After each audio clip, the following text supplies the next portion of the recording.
모르겠지만 말을 하는 거예요. 그만큼 이 영악의 언어 발달은 사실은 굉장히 획기적인 변화라고 할 수가 있겠습니다. 다 아시는 것처럼 아이의 그 언어 발달은요, 한 단어부터 시작해요. 자, 한 단어 뭐죠? 가장 먼저 하는 말이 뭔가요? 엄마죠, 엄마. 그렇죠. 엄마 혹은 아빠일 수도 있겠고요. 그 다음에 가장 흔히 하는 말이 맘바나 물, 이렇게 한 단어로 시작이 됩니다. 그 다음에 이제 두 단어예요. 엄마 물. 그 다음에 이제 세 단어. 엄마 물 주세요. 이것이 영아기 동안에 이제 이루어지는 변화고요. 24개월 전후가 되면 어떤가요? 만 2세 정도가 되면 아이들이 대부분의 원하는 말들을 그래도 원활하게 하죠. 개인적으로 사실은 저는 이 시기가 아이들이 가장 예쁜 것 같아요. TV에서도 보면은 요즘에 그 TV에서 아주 인기 있는 꼬마가 있더라고요. 누군지 아세요? 태아라는 친구 혹시 들어보셨어요? 역시 우리 젊으신 엄마들은 다 아시더라고요. 진짜 뭐라고 말하냐면 혹시 인생 2회차라는 말 아세요? 그러니까 인생을 한 번 살았어. 기독교인으로서 절대 생각할 수 없는 겁니다. 근데 예전에 한 번 살았다가 다시 태어난 사람처럼 말을 너무 잘한다는 거예요. 아니 몇 개월인지 제가 모르겠어요. 한 30개월 전인가요? 이 아이가 마치 아저씨처럼 얘기해요. 남자아이인데 너무 말을 잘해요. 자, 어쨌든 이 시기가 되면 어느 정도의 의사소통이 다 원활해집니다. 마지막으로는 사회정서 발달을 생각할 수 있는데 아마 처음 보셨을 거예요. 지금 그림이 흐릿하긴 한데 이게 그 유명한 할로우의 원숭이 애착 실험이에요. 자, 아기 원숭이를 요입당시키는데 자, 앞에 두 개의 철사 엄마 원숭이를 학자들이 만듭니다. 실험자들이. 그래서 한쪽에는 철사로, 차가운 철사로 이렇게 엄마 원숭이 모형을 만들어요. 근데 그 가운데다가 아기 젖병을 꽂아놔요. 그 다음에 이쪽에는 아기 젖병은 없어요. 그리고 대신에 따뜻한 담요로 이걸 감싸놔요. 자, 요입당 시켰더니 아기 원숭이가 이쪽 엄마에게 갔으니까 이쪽 엄마에게 갔으니까 근데 원숭이가 생각보다 똑똑해요. 일단 어디로 가는지 아세요? 젖병이 있는 철사 원숭이에 갑니다. 그래서 일단 젖을 먹고 그 다음에는 시간의 대부분을 이렇게 따뜻한 담요가 둘러싸인 원숭이에게 붙어 있어요. 자, 여기에서 사실 중요한 발달 과제를 좀 말씀을 드리려고 합니다. 영아기에 있어서 가장 중요한 발달 과업이 뭘까요? 애착 형성입니다. 영아기는 다른 거 다 필요 없어요. 엄마라고 할 수 있겠죠. 대부분의 양육자가, 주양육자가 엄마니까. 아빠의 경우도 마찬가지겠지만 자기를 돌보아주는 사람과 애착을 형성하느냐, 애착을 형성하지 못하느냐가 정말 그 이후의 인생에 가장 큰 영향을 미칩니다. 제가 물론 유아교육을 이제 전공을 했지만 사실 제가 이제 상담도 공부를 했고 그래서 이제 교회에서 특히 이제 상담을 청년들을 많이 합니다. 근데 이제 청년들하고 상담을 할 때 참 이 애착이라는 게 그냥 중요한 게 아니구나라는 걸 많이 느껴요. 어떤 청년 같은 경우는 이야기할 때 늘 엄마 이야기를 해요. 그러니까 진로 상담을 제가 했어요. 앞으로 뭘 하고 싶니? 뭘 해야 될까? 이런 이야기를 하는데 항상 이 청년은 뭐라고 이야기하냐면 엄마가요. 그래서 제가 전사를 시켰어요. 녹음을 하고. 자, 네가 했던 말들을 한번 다 적어봐라. 그리고 그 다음 주에 이거에 대해서 이야기해보자. 그랬더니 이 친구가 보면서 뭐라고 하냐면 저 너무 놀랐어요. 제가 말끝마다 이렇게 엄마 이야기를 하네요. 어떤 일이 있었냐면 어렸을 때 엄마가 이 친구를 놔두고 오빠도 있었는데 어릴 때죠. 아주 어릴 때 집을 나가셨었어요. 그리고 이 아이가 초등학교 때 집에 다시 돌아오셨어요. 그러니까 항상 그 어렸을 때 엄마와 애착하지 못한 그 부분이 자 이후에 어떤 것으로 나타나냐면 엄마가 또 나를 버릴지도 모른다는 두려움이 생기고 자 그런 두려움이 생기면 그 다음부터는 어떻게 되냐면 엄마가 떠나지 않게 하기 위해서 어떻게 해야 될까요? 엄마의 말을 들어야 되고 엄마를 의식해야 되고 늘 엄마에게만 이제 초점이 가 있는 거예요. 그러면 어떻게 되냐면 자신의 인생을 살지 못하게 돼요. 그러니까 그만큼 제가 사실 이 유아교육이라는 학문을 이제 가르치면서 저희 학교에서도 아이들한테 하는 얘기가 있어요. 그러니까 유아교육을 하는 사람들의 시각이 너무 이렇게 유아기에만 이렇게 몰입이 되어 있어요. 초점이 되어 있어요. 그래서 이게 진짜로 왜 중요한지를 잘 몰라요. 근데 인생 전반을 살피면 사실 왜 다시 유아기로 갈 수밖에 없는가? 이게 이제 설명이 되고, 특별히 영아기에 있어서는 이 애착과 관련된 부분이 굉장히 중요합니다. 질문지를 제가 받았어요. 그리고 또 사실 학교에서도 우리 그 유아교육과 친구들은 이제 영아부, 유치부 전도사를 하시는 분들이 많아요. 뭐 교사도 대부분 다 교사를 하거든요. 그럴 때 항상 하는 질문 중에 하나가 뭐냐면 똑같은 질문이에요. 아기가 엄마랑 안 떨어져요. 어떻게 해야 될까요? 어떻게 해야 될까요? 사실 엄마의 측면에서 볼 때는 엄마들도 질문을 해요. 그러면 저는 그렇게 얘기합니다. 아기가 적응할 때까지는 영아부 예배에 계세요. 같이 계세요. 라고 이야기를 해줘요. 그 다음에 또 선생님들에게는 이렇게 이야기합니다.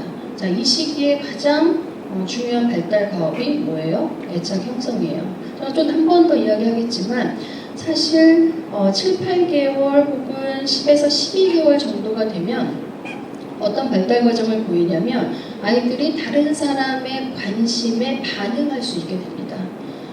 다시 말하면 저도 교회에서 어린 영아들 보면 뭐 하는지 아세요? 저희 막 무서운 표정 짓고 난 널 사랑해, 안녕. 그러면 이 아이가 처음엔 어떻게 하죠? 고개 돌려요. 네. 처음 보는 아이는 고개 돌리고 엄마 가슴팍에 얼굴을 딱 묻습니다. 그리고 그 다음 주에 또 한 번 하면 이 아이가 이렇게 살짝 살아봐요. 이 과정을 끊임없이 해요. 그래서 제가 영어하고 선생님들한테 얘기해요. 끊임없이 노력해라. 너는 좋은 사람이야. 난 널 사랑해. 여기는 안전해. 라고 하는 그런 메시지를 지속적으로 줘라. 라고 이야기를 하면 어느 순간에 그게 엄마의 어떤 그 애착에서 이제 선생님의 애착으로 넘어올 것이다. 라는 얘기를 합니다. 사실 그 외에는 답이 없어요. 이 부분. 그래서 이 시기 굉장히 중요합니다. 자, 학자들은 뭐라고 이야기할까? 혹시 프로이드 들어보셨죠? 네. 혹시 에릭슨이라는 학자 들어보셨어요? 네, 다 전문적으로 좀 아시는 부분이 계시네요. 근데 제가 어쨌든 그래서 길게는 얘기하지 않으려고 해요. 영아의 시기는 이 프로이드가 말한 구강기 혹은 에릭슨이 말한 신뢰감 대 불신감의 시기입니다. 자, 구강기에 있어서 가장 중요한 게 뭐냐면, 자, 구강이에요. 모든 욕구가 입에 있다라고 얘기를 해요. 그래서 사실은 부모들한테 이야기할 때 이 시기는 젖대는 과정을 잘 해야 되고, 그것이 음식을 씹는 과정으로 잘 넘어갈 수 있도록 해주는 게 굉장히 중요합니다. 다시 말하면 입의 욕구가 잘 충족이 되어야 한다라는 그런 시기로 이야기를 해요. 반면에 에릭슨은 뭐라고 이야기하냐면 신뢰감 대 불신감. 이 사람은 목모 대 목모로 이야기를 합니다. 다시 말하면 이 시기에 신뢰감을 형성하지 못하면 불신감이 많이 생겨요. 그러니까 불신감을 줄이고 신뢰감이 많이 생길 수 있도록 해줘야 하죠. 자, 여러분 기본적인 그런 신뢰감. 내 양육자에 대한 신뢰감은 어떻게 생길까요? 반응? 네, 반응. 그쵸. 또 어떻게? 자, 엄마들이 아기를 키울 때요. 순서, 루틴이 정말 중요합니다. 다시 말하면 아기가 자다 깼어요. 자다 깨면 어떻게 하죠? 그쵸. 일단 안아주고 그 다음에 기저귀 체크해주고 그 다음에 만약에 목욕을 시켜요. 목욕을 시키고 난 다음에 아이를 마사지를 해주고 그 다음에 또 뭐 하죠? 저도 키워본 지가 오래돼서 젖해주고 이거를 어떤 일관된 순서로 가는 게 굉장히 중요합니다. 왜 그런지 아세요? 아이들이 다음 순서를 예측합니다. 저는 별로 강아지를 안 좋아하는데 아이들 때문에 어쩔 수 없이 강아지를 키워요. 근데 제가 강아지를 키우면서 인간에 대해서 더 잘 알게 됐어요. 왜냐하면 강아지를 끌고 산책을 나가는데 제가 늘 가던 길에서 한 번 다른 길로 갔어요. 와, 그 다음날 내가 놀라운 걸 발견했어요. 강아지도요. 자, 그 갈림길에서 어제 갔던 길로 다시 방향을 틀더라고요. 그러니까 다시 말하면 다 키워보신 분 아시겠지만 강아지도 다음 순서를 예측합니까? 예측하지 않습니까? 예측해요. 예측해요. 아이들도 말은 못하지만요. 영화도 다음에 그 순서를 예측합니다. 그래서 예측한 순서대로 일이 이루어지지 않으면 불안해요.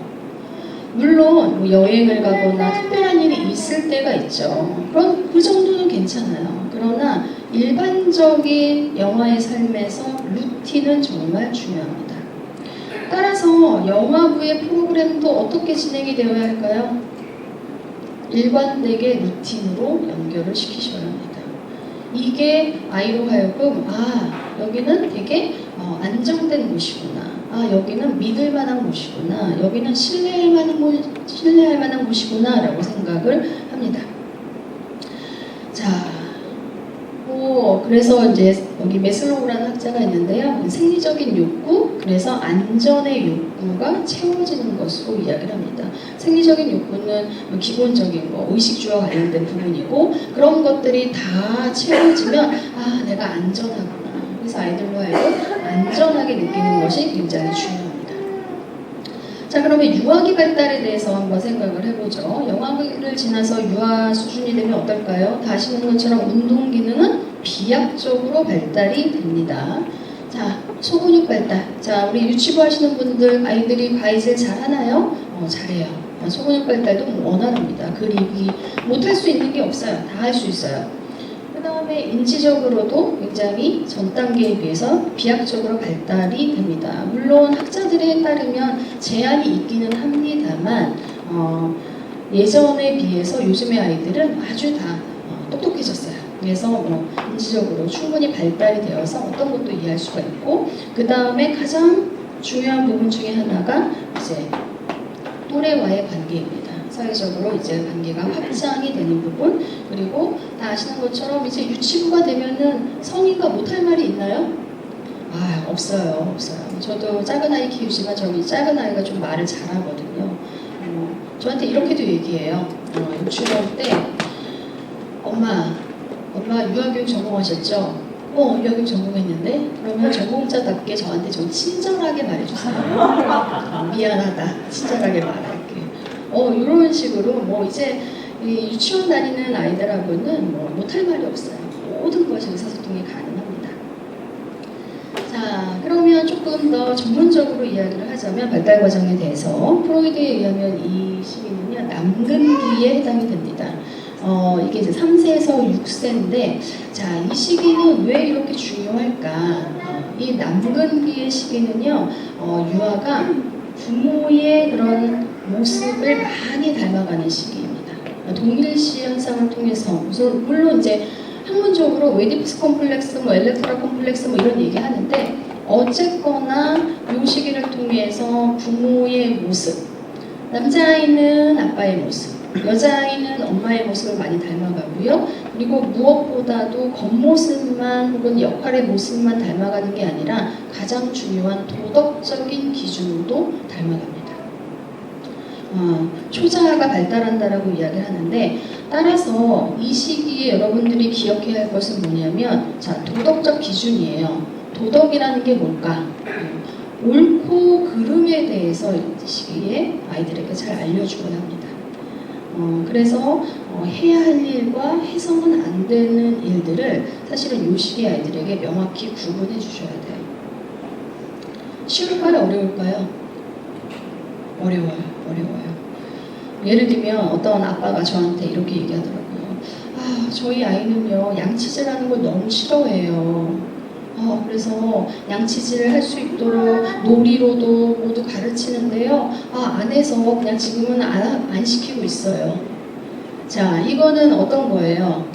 해야 할 일을 하게 해야 돼요. 그러니까 양치는 여러분 기본 생활 습관입니다. 이거는 반드시 하게 해야 되는 거예요. 또 어떤 엄마가 있는데요. 이 엄마와 그다음에 어린 그 유아의 모습을 보는데 항상 보면은 유아가 엄마를 막 때려요. 그랬더니 그런 모습 혹시 보셨어요? 아, 보셨어요? 그랬더니 이 엄마가 웃으면서 엄마 아파 때리지 마 웃으면서 자 아이는 어떤 메시지를 받을까요? 괜찮구나 엄마가 놀이로 받아들이는구나 이런 부분은 명확하게 하지 못하게 해야 됩니다. 이 시기가 이 옳고 그름에 대해서 인식하는 시기라서 항상 성인들이 먼저, 부모가 먼저 이 옳고 그름에 대한 기준을 가지고 일관되게 행동하는 어떤 모델이 되셔야만 합니다. 그 다음에 사실 에릭슨이라는 학자가 주도성 대 죄책감에 대한 이야기를 하는데 사실 이것도 굉장히 중요해요. 자, 주도성이라고 하는 건 뭐냐면 이제 아이가 어떤 일을 스스로 주도해서 하고 싶어 하는 성향이 생긴다는 거예요. 제가 아까 전에 영화기에 있어서 걷기를 이야기했습니다. 사실 이 걷는다라고 하는 것은 어떤 의미를 가지고 있냐면 이제 자 누워있으면 내가 하고 싶은 거 할 수 있어요? 없어요? 내가 만지고 싶은 거 만질 수가 없어요. 내가 갖고 싶은 거 가질 수가 없어요. 근데 걷기 시작하면 이제 내가 거기로 가서 내가 하고 싶은 거를 한다라는 의미예요. 그러면서 점차 발달이 되면서 여기에서 이제 주도성을 나타내는 시기입니다. 자, 이때 이 주도성이 발달하려면 혹은 죄책감이 발달하지 않으려면 어떻게 해야 되냐면 자, 부모나 선생님은 일단 이 아이를 너무 제지하지 않는 게 중요해요. 안 돼. 사실 이 시기는요. 안전도 생각해야 되기 때문에 부모가 어떤 말을 많이 해요. 안 돼, 안 돼. 근데 이게 안전이 아닌 이상은 여러분들이 너무 제지하는 것이 안 좋습니다. 그래서 사실 이 시기에 뭘 경험해야 되냐면 성취감을 경험하게 해주셔야 됩니다. 아, 내가 이렇게 했더니 야, 뿌듯하다. 이 성취감. 이 성취감을 경험하기 위해서 어떻게 해주는 게 중요하냐면 이 아이의 수준에 맞는 것들을 제공해 주셔야 돼요. 그러니까 유치부에서 자 분반 공부 시간에 어떤 활동을 제시해야 되는데 선생님들이 손이 다 가는 활동을 준비하면 될까요? 안 될까요? 안 돼요. 유아 스스로 혼자 할 수 있는 혼자 해서 완성해낼 수 있는 것들을 활동으로 제시하셔야만 이 아이들이 성취감을 경험합니다. 가정에서도 마찬가지예요. 자, 이 아이들에게 영어 공부를 시켜, 뭘 공부를 시켜. 자, 아이의 발달 수준에 지나가면 사실은 이게 성취감을 느끼기보다는 실패감을 경험하고 실패감을 경험하면 어떻게 될까요? 죄책감을 느끼게 됩니다. 그래서 영화도 그다음에 가정에서도 유아의 수준을 잘 파악하고 유아 수준에 맞게 조정을 해서 활동을 제시하는 것이 굉장히 중요합니다. 이게 또 이제 메슬로우가 그 이후에 제가 이거 안 했나 봐요. 사회적인 욕구와 자존의 욕구. 사회적인 욕구는요. 이제 다른 사람의 인정을 받는 거예요. 그런 인정을 받고 그러면 어떻게 됩니까? 자존감이 높아지겠죠. 자, 그러면 안 넘어가는데요.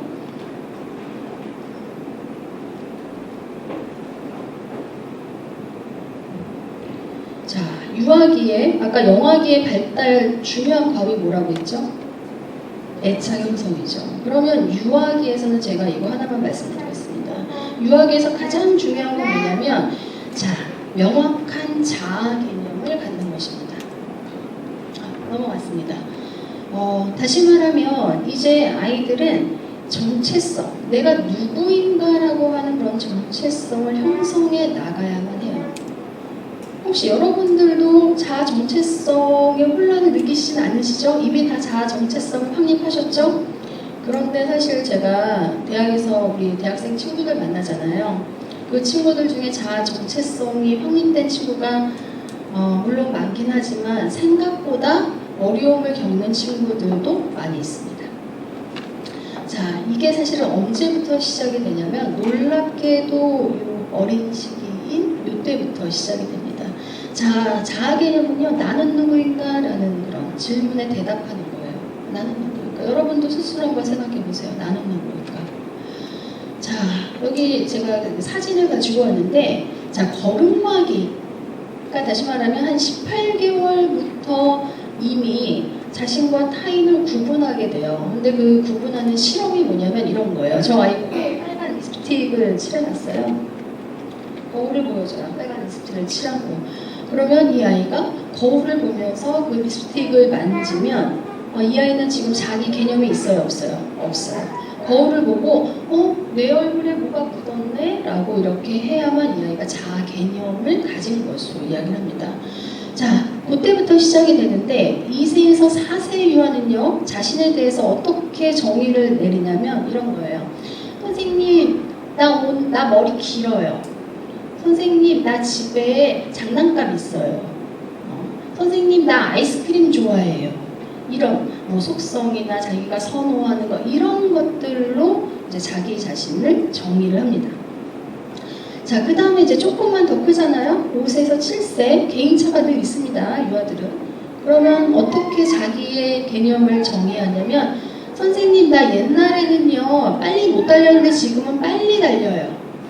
선생님, 나 옛날에는 이거 못했는데 지금은 잘해요.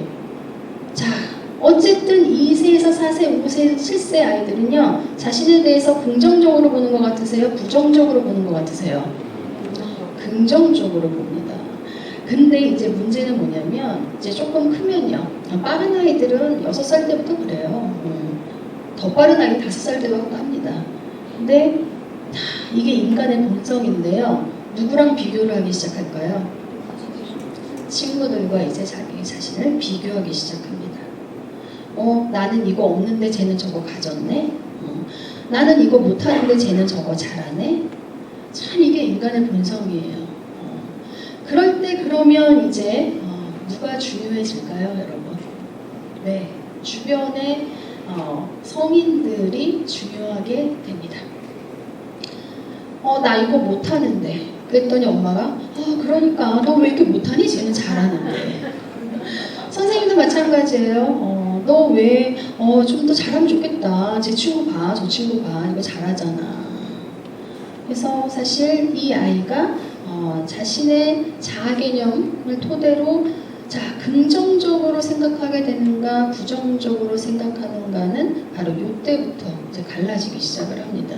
그래서 성인, 부모나 혹은 교사가 한 말이 이 아이의 자기 인식에 정말 큰 영향을 미칩니다. 자, 교사 혹은 부모로서 어떤 말을 해야 할까요? 이 시기에 정말 유아기에 이 자아 개념, 자아 존중감을 잘 긍정적으로 형성시켜주면 그래도 그 이후에 조금 더 수월해집니다. 자녀를 양육하는 것이 혹은 학생을 가르치는 것이. 근데 대부분 다 이게 잘 안 되는 경우가 너무 많아요. 자, 그러면 우리가 사실 발달 심리학적으로 이제 이야기를 좀 했는데, 저는 이제 기독교적으로 말을 해주고 싶어요. 저는 사실 기독교 교육을 더 선호하는 사람입니다. 기독교 유아 교육을 하고, 물론 과목에 따라서 아주 일반적으로 제가 부모 교육도 가르치는데 사실 할 게 많아요. 그러니까 우리 송신대학교 학생들에게 일반적인 관점의 부모 교육을 강의하는데도 아주 그냥 열심히 합니다. 근데 너무 아쉬운 거예요. 때때로 기독교적인 관점에서 이야기해 주지만, 그래서 제가 교양으로 열었어요. 아싸리 그냥 기독교 부모 교육은 시간이 안 되니까. 근데 얘네들은 이걸 안 가르칠 수가 없어요. 얘네들은 교사 자격증을 따야 되니까. 그래서 아이의 교양으로 기독교 부모 교육을 가르치는데, 사실은 우리의 관점은 그런 심리학자들, 발달 심리학자들이 말하는 그런 어떤 수준에서 생각해야 되지 않고 기독교적으로 생각을 하셔야 합니다. 사실 다 익숙한 용어들이에요. 여러분들이 정말 영유아에 대해서 어떻게 보는가, 기독교 세계관의 그런 구조에 따라서 생각을 반드시 하셔야 됩니다. 첫 번째는 어떤 존재예요? 하나님의 창조적 존재입니다. 하나님께서 만드셨다라는 의미, 하나님의 의해서 만듦을 당했다라는 그런 의미 속에는 하나님의 형상을 지녔다라는 의미가 있습니다. 질문 중에 하나님의 어떤 속성을 가르쳐야 할까요? 그런 질문이 있었어요. 부모님들 중에. 자, 하나님의 형상은 이제 구체적으로 이야기를 하자면 하나님의 의, 하나님의 지식, 하나님의 거룩함, 요 세 요소를 이야기를 합니다. 자, 의와 지식과 거룩. 제가 좋아하는 기독교 교육 학자 중에 코메니우스라는 학자가 있어요. 혹시 들어보셨는지 모르겠어요. 이 코메니우스는 이 자녀에 있어서 교육의 목표가 무엇이 되어야 하는가? 경건성 함양, 덕성 함양, 지성 함양. 경건성과 덕성과 지성 세 가지를 이야기합니다. 그러면서 이 사람이 말하기를 사실은 순서가 되게 중요하다라고 이야기합니다. 가장 먼저 뭘 가르쳐야 될 것 같으세요? 경건성과 덕성과 지성 중에서 유아기에 뭘 가르쳐야 될까요? 가장 첫 번째, 어려운 질문일까요? 여기 교회잖아요. 우리 하나님 믿는 사람이잖아요. 경건성입니다. 경건성. 그 다음에 덕성, 그 다음에 지성. 근데요, 세상의 교육은 이 경건성과 덕성과 지성 중에서 뭘 먼저 가르치죠? 네, 지성을 가르칩니다. 근데 지성을 가르치다가 어떻게 됐어요? 너무 힘든 시기잖아요. 그래서 사실은 꽤 됐어요. 2010년대에요. 우리나라가 세계에서 최초로 인성교육진흥법을 만든 나라입니다. 그래서 학교에서 인성교육 해야 안 해요? 해요. 인성교육 그때부터 법적으로 하게 되어 있어요. 저희 총신대학 구성유치원에도 딱 명패가 붙어 있어요. 인성교육 우수기관. 그때 2013년도인가요? 그때부터 2015년인지 제가 지금 헷갈리는데 인성교육진흥법 만든 후에 교육부에서 모든 유초, 중고등부까지, 중고등학생들까지 다 인성교육을 의무적으로 하게 하고 있어요. 그게 뭐냐면 지성에 어떤 초점을 맞추는 교육을 했더니 애들이 다 문제가 생겼어요. 그 다음에 덕성, 인성에 초점을 맞추는 거예요. 그랬더니 어떤 하나님을 믿지 않는 사람이에요. 종교가 없는 학자가 뭐라고 이야기하냐면 이런 교육적인 문제를 해결하는 방법은 뭐다? 결국은 종교교육으로 갈 수밖에 없을 것이다. 근데 코메니우스는요, 그 17세기에 이미 말했어요. 순서에 대해서. 경건성, 덕성, 지성. 자, 하나님의 의, 지식, 거룩함. 거룩함이 경건성이고요. 의가 덕성이고요. 그 다음에 지식이 뭐예요? 지성이죠. 하나님이 어떤 속성을 가르칠까라고 했을 때 이 세 가지를 하면서 사실은 하나님의 영유아기는 아무래도 조금 사랑 쪽에 초점이 맞추겠죠. 하나님의 사랑. 자, 그리고 종교적 존재라고 하는 것은 어쨌든 우리가 독립된 존재가 아니라고 하는 것입니다. 하나님께 의존할 수밖에 없는, 그러니까 끊임없이 하나님과의 관계 속에서 살아가야 하는 존재라는 것이고, 독특성과 다양성을 지닌 인간은 인간에게 있어서의 어떤 하나님께서 주신 은사의 개념이에요. 사실 제가 시간이 많으면 더 길게 얘기하겠지만 이 은사와 관련해서는 직업, 진로 교육을 좀 생각하실 필요가 있습니다. 자, 여러분 진로 교육은 언제부터 시킬까요? 진로 교육 언제부터 시켜야 할까요? 자, 교육부에서 초등학교 때부터 진로교육 시키라고 공문이 날아옵니다. 근데 저는 언제부터 시키냐면 아이하고 의사소통이 가능할 때부터 얘기합니다. 저는 저희 아이에게 계속 끊임없이 이렇게 얘기해요. 너는 무엇을 좋아하니? 너는 뭘 잘하는 것 같아? 하나님께서 너에게 어떤 은사를 주신 것 같아? 어떤 능력을 주신 것 같아? 여러분, 영유아기 교육은요, 결국은 교사나 부모가 하는 말에 의해서 그 방향이 이제 결정이 되고 범위가 확장이 됩니다. 이런 말을 하는 것과 하지 않는 것은 굉장히 큰 차이를 가져와요. 질문해 주셔야 돼요. 그래서 저희 아이는 지금도 큰아이야 지금 정말 놀랍게도 아주 확고한 목표를 가지고 노력하고 있고요. 작은 아이는 지금 중학교 3학년이거든요. 근데 이 친구는 지금도 계속 엄마 나는 정말 뭘 할까? 하나님이 나는 뭘 하기를 원하실까를 끊임없이 질문합니다. 자, 우리 영화부 혹은 유치부 선생님들 나는 이것과 상관이 없어. 아니요. 아이들에게 얘기해 주셔야 돼요. 하나님께서 너에게 어떤 능력을 주셨을까? 그 다음에 스스로 발견하셔야 됩니다. 이 아이가 잘하는 게 뭘까? 이 아이가 이 부분을 어떻게 하면 더 도와줄 수 있는 부분이 뭘까? 그래서 부모와 소통하는데 어려움, 사실은 조금 너무 추상적에서 제가 어떤 어려움이 있는지는 모르겠지만 사실 부모들을 선생님으로서 만날 때에는 얘기거리가 있어야 되잖아요. 얘기거리가. 그랬을 때 이 아이가 잘하는 게 무엇인지, 그 다음에 이 아이를 어떤 부분에서 도와주어야 할지를 파악하셔야 돼요. 파악하셔야 됩니다. 이거는 제가 우리 유치원 선생님 되고자 하는 아이들한테도 분명히 얘기하는 거예요. 아이들의 장점과 단점을 파악해라. 장점은 더 개발시키고 단점은 어떻게 해야 돼요? 보완시켜라. 네. 그 다음에 이제 이성적이고 사회적인 존재라는 그런 의미는 뭐 생각할 수 있는 존재, 나아갈 수 있는 존재, 그 다음에 삼위일체 하나님처럼 다른 사람과 관계를 맺는 그런 입장에서 이야기하는데, 정말 중요한 건 뭐냐면, 자, 아이들은 이성적 사회적 존재이기 때문에, 자, 하나님께 대한 반응을 선택할 수 있는 존재라는 것을 여러분들이 꼭 기억하셔야 됩니다. 다시 말하면 하나님께 대한 반응을 선택한다는 건 뭐예요? 내가 자, 동생하고 놀잇감을 나누는 데 있어서 하나님을 기쁘시게 하는, 다시 말하면 놀잇감을 나눌 수 있는 것으로 선택할 수도 있고요.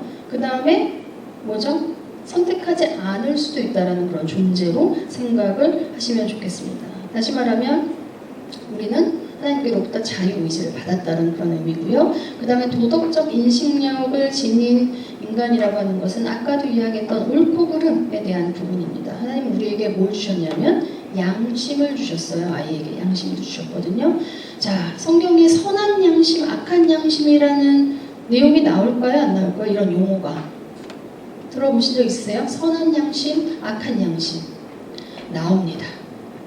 찾아보진 않겠지만, 그래서 계속 시편에도요, 양심을 단련시켜라 라는 얘기가 나와요. 양심을 단련시켜라. 페스탈로치라는 학자도 이 부분에 대해서 굉장히 강조합니다. 많은 학자들이요, 이런 얘기해요. 어렸을 때부터 아이들을 선과 악의 질문에 대면하게 하라. 무엇이 옳고 무엇이 그른지, 무엇이 선이고 무엇이 악한지에 대한 큰 질문에 좀 큰 던져서 그것에 반응하게 하라는 그런 이야기들을 많이 합니다. 자, 또한 창조성을 지닌 인간에 대해서는 예를 들면 하나님께서 세상을 만드셨어요. 그리고 그것을 보기에 좋았더라 라고 말씀하셨습니다. 우리 또한 하나님의 이러한 창조성을 닮아서 만들고 감상할 수 있는 능력이고, 여기서 중요한 건 뭐냐면 감각과 직관을 잘 개발시켜야 한다는 부분이에요. 우리 어린 자녀를 키우고 계신 부모님들 계실 텐데 감각을 잘 개발하고 계십니까? 감각이 뭐예요? 시각, 청각, 후각, 미각, 촉각. 자, 요즘에 아이들, 좀 큰 아이들 보시면 감각이 좀 아름답게 개발되고 있는 것 같으세요? 아니면 아닌 것 같으세요? 진짜 제가 저희 작은 아이한테 길거리에서 누가 야쿠르트 주면 절대 먹지 말아라 이런 얘기합니다. 여러분, 유아기에 요즘에 참 신기한데요, 성적인 문제들이 많이 있어요. 참 구체적으로 말하기는 좀 그렇긴 하지만 그런 일들로 인해서 유아를 둔 부모들 간의 갈등이 많이 있습니다. 제가 실제 사례로 이런 경우도 있어요. 어떤 만 3세 여자아이의 엄마가 그런 문제가 생겼는데, 그 남자아이, 만 3세 남자아이에게 이런 표현을 썼습니다. 강간범이라고. 굉장히 심각한 거죠. 그러니까 다시 말하면 요즘에 이런 문제들이 이런 유치원 어린이집 현장에서도 종종 발생하고 있는데, 과연 이 아이들이 그런 감각들을 아름답게 개발하고 있는 것인가? 그러면 이 아이는 왜 그런 행동을 어디서 어떻게 보았을까?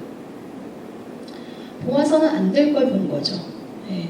그러니까 이런 감각에 대한 부분도 정말 우리가 하나님을 기쁘시게 하는 감각의 개발이 무엇인지, 보아야 할 것을 보고 들어야 할 것을 들어야 하는 것이 여러분 얼마나 중요한지도 깨달으셔야 합니다. 그 다음에 이제 죄로 타락한 존재, 사실은 유아교육에서는요, 이 인간이 죄성을 가지고 태어났다라는 그런 부분들에 대해서 사실은 조금 인정하기 힘들어하는 부분들이 있어요. 너무 예쁘잖아요. 예쁜가요? 예쁜가요? 잘 때만 천사인가요? 우리는 이제 그런 생각을 하긴 하는데, 어쨌거나 어린아이의 죄성을 부인해서는 안 됩니다. 이게 있어야만 그 다음 단계로 나가요. 새로운 피조물로서의 존재. 그래서 죄인됨의 상태에서 벗어나고 변화되어야 하기 때문에 뭐가 필요합니까? 하나님의 말씀을 통한 교육이 반드시 필요해요. 이게 발달 심리학적인 관점하고 조금 많은 차이가 있어요. 일단 심리학은요, 인간을 다 선하게 봅니다. 프로이드만 빼고. 그래서 자, 인간을 선하게 보면 이 아이를 우리가 어떻게 키울까요? 특별히 제지하지 않으려고 해요.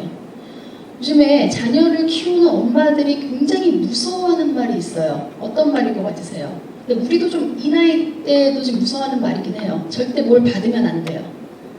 뭐죠? 건강 생각하면 좀 말이 어려운가요? 스트레스를 받으면 안 된다라고 이야기하는데, 어린 자녀를 키우는 부모들도 무서워하는 말 중에 하나가 뭐냐면 스트레스예요. 그래서 어떤 현상이 일어나고 있냐면, 사실 아까 뭐 자세한 건 얘기 안 했지만 프로이드가 말한 학문기, 구강기, 학문기, 이 학문기의 주요한 과업 중에 하나가 뭐냐면 배변 훈련이에요. 여러분, 배변 훈련 언제부터 시켜야 하나요? 다 키워보셨으니까. 18개월 전후, 물론 개인차가 있습니다만 18개월 전후예요. 저희는 어렸을 때 제가 여기 공부할 때도 학문 책에 나와 있어요. 18개월 전후에 배변 훈련을 시작하세요. 그 다음에 아기를 낳고 아기 키울 때 왜 육아서 같은 거 많이 보잖아요. 그때도 이 시기는 배변 훈련을 시켜야 합니다. 요즘 엄마들 배변 훈련 시킬까요? 안 시킬까요? 네. 그래서 이제 저희 대학원에도 현직 선생님들 많이 오거든요. 대학원 선생님들 만나면 힘들어하는 것 중에 하나. 그러니까 한 10년 전에는 한 번도 그런 얘기를 들어본 적이 없는데 최근에는 선생님들이 그 얘기 많이 해요. 7살인데 기저귀를 아직도 안 뗐어요. 이런 경우가 있어요. 왜 그런지 아세요? 네, 엄마들의 인식이 바뀌었습니다. 엄마들이 뭐라고 이야기하냐면 어차피 뗄 거 스트레스 주지 말라고 누군가 그랬대요. 누군지 내가 못 찾아봤어요. 어느 방송에서 어떤 분이 얘기하셨겠는데, 여러분, 이게 사실은 말이 안 돼요. 자, 그 이후로 나타나는 문제들을 생각을 안 하는 것 같아요. 어쨌든 제가 말씀드리고 싶은 건 뭐냐면, 그러한 인간을 선하게 보는 관점이 결국은 어떤 교육으로 나아갈 수밖에 없냐면 그냥 스트레스 주지 않고 그냥 물론 그런 부분이 있기는 합니다만 우리의 관점은 뭐예요? 죄성이 있다라는 부분. 그리고 그 부분을 교정하기 위해서 뭐가 필요해요? 하나님의 말씀을 통한 교육이 필요하다는 것을 우리는 반드시 인식을 해야 합니다. 자, 그러면 이제 영유아기의 교회학교 교육에 대해서 조금 생각을 해보도록 하겠습니다. 자, 이 자리에 계신 분들 한번 생각해 보세요. 자, 여러분들이 지금 가르치고 있는 아이들 혹은 내 자녀가 5년에서 한 10년 후에 어떤 모습으로 있을 것 같으세요? 물론 정말 아이들이 건강하고 예쁘게 자라기를 바랍니다만 그냥 현실을 생각했을 때 정말 어떤 아이로 자랐을까? 자신 있으세요? 내가 가르치는 아이들, 내 아이는 정말 모든 사람이 칭찬하는 모범적인 아이로 자랄 것이다 라고 확신하십니까? 요즘에 기사들이에요. 장난치며 때리던 것이 무차별 폭력으로 10대 아이들.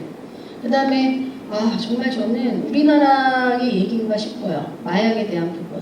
최근에 그 기사 보셨어요? 대학생 연합 동아리, 마약 동아리. 와, 정말 너무 놀랐어요. 그 다음에 촉법소년 아세요? 지금은 만 14세예요. 그러니까 만 14세 이하는 범죄를 저질러도 처벌을 받지 않아요. 근데 범죄의 양상이 너무나 잔인하고 연령이 점차 낮아지고 있어요. 그래서 촉법소년의 기준을 만 13세로 내려야 한다라고 하는 지금 헌법안이 발의되고 있는 상황이고, 그 다음에 청소년 자살. 저는 사실 너무너무 참 우리나라의 미래가 인간의 미래라고 해야 될까요? 걱정이 됩니다. 그러니까 사실은 우리 애는 별 문제가 없을 거야. 내가 가르치는 아이들은 잘 자라겠지. 이것은 너무 안이한 생각이지 않을까요? 여러분, 지금 자녀 체벌 금지법 있는 거 아세요? 네, 자녀체벌금지법이 있습니다. 제가 이제 목사님들 만나서 얘기를 하는 시간이 있었는데 어떤 목사님이 그런 얘기하세요. 한 성도 가정 때문에 아주 그냥 골치가 아프다고. 왜 그러시냐고. 부모님이 아이를 초등학교 고학년 정도인데 꾸지람을 했더니 이 아이가 경찰에 신고를 한 거예요. 이런 일들이 근데 지금 종종 일어나고 있습니다. 그러니까 참 놀라운 세상이에요. 앞으로 5년, 10년, 2034년, 2040년 어떤 세상이 될까? 정말 어떤 기사를 보니까 아이언맨처럼 진짜 수트를 입고 나는 지금 그런 곳이 있더라고요. 진짜 그러면 나중에 정말 그런 수트 입고 정말 자유롭게 날아다닐 것 같아요. 근데 인간이 이렇게 놀랍게 진보는 하지만 여러분, 인간의 타락은 어떨 것 같으세요? 자신 없습니다. 제가 교회 교육할 때마다 하는 그런 질문들이 있어요. 자, 여러분의 자녀가 세상의 타락은 둘째치고요. 교회를 다닐 거라고 확신하십니까? 우리 지금 가르치고 있는 아이들, 우리 영아 아이들이 10년 후에 혹은 내 자녀가 교회를 다닐 거라고 확신하시는 분 손 들어보세요. 한번 손 들어보세요. 감사합니다. 제가 교회에서 부모교육하거나 교사교육 할 때마다 이 질문 꼭 하거든요. 그러면 지금도 사실은 물론 쑥스러워서 손을 안 드신 분도 계시겠지만 많이 안 드세요. 절반도 안 드세요. 그래서 왜 안 드십니까? 라고 하면 뭐라고 말씀하실까요? 자신 없어요. 네, 자신 없어요가 가장 큽니다. 자, 네, 알겠습니다. 25분 내쉰다고 그러시네요. 빨리 해야 되겠습니다. 자, 보시면 이 통계 한번 보세요. 자, 개신교. 자, 지금 믿지 않는 비율이요. 18세에서 29세 남자는요, 67%예요. 그 다음에 18세에서 29세 여자는요, 믿지 않는, 종교가 없는 사람이 71%예요. 놀라운 수치 않으세요? 그리고 개신교, 믿는 사람이 15, 14. 그러니까 지금 한국 교회를 지키고 있는 분들은 다 연령대가 어떻게 될까요? 네, 여기 보시면 50대 이상이에요. 50대 이상. 자, 또 통계를 보시면, 자, 종교의 변화가 없는 사람이 91%예요. 이 숫자로 가는데 종교의 변화가 있는 사람은 9% 정도래요. 근데 그 종교의 변화가 어떤 변화냐면 1년 전에는 믿는 종교가 있었는데 자, 현재는 없는, 다시 말하면 무교로 빠지는 사람이 가장 큰 비율 6%인 거예요. 그러니까 점차 지금 이제 믿지 않는 사람들이 많이 늘어간다라고 이야기를 합니다.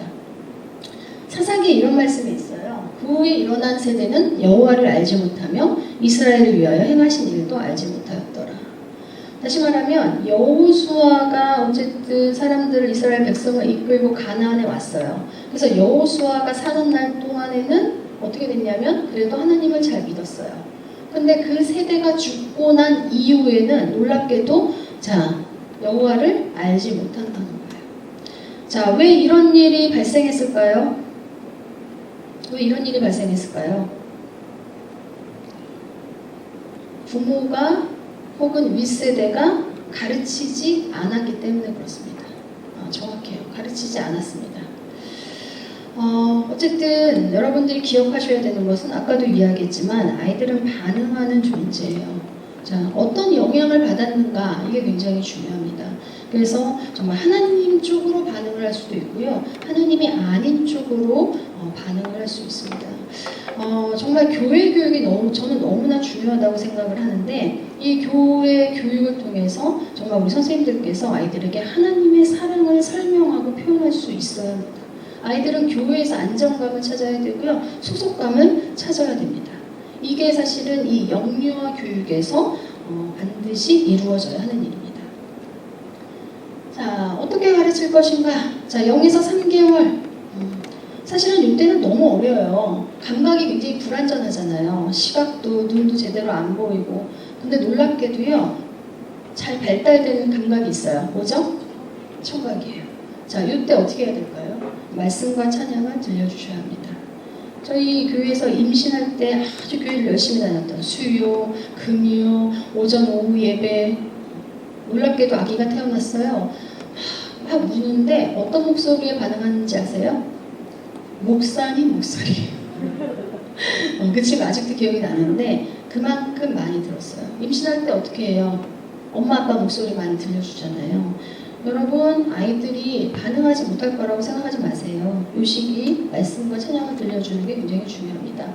자, 7, 9개월은 어떤 시기라고 했죠? 안 했죠. 말씀 안 드렸죠. 이때는 분리불안이 있어요. 낯선 사람에 대해서 굉장히 불안해하는 시기예요. 엄마가 아니면 울어요. 따라서 어떻게 해야 된다고요? 낯선 사람이 누굴까요? 교사. 아까도 이야기했던 것처럼 사랑을 나타내 보이고 신뢰를 얻어내는 것이 필요합니다.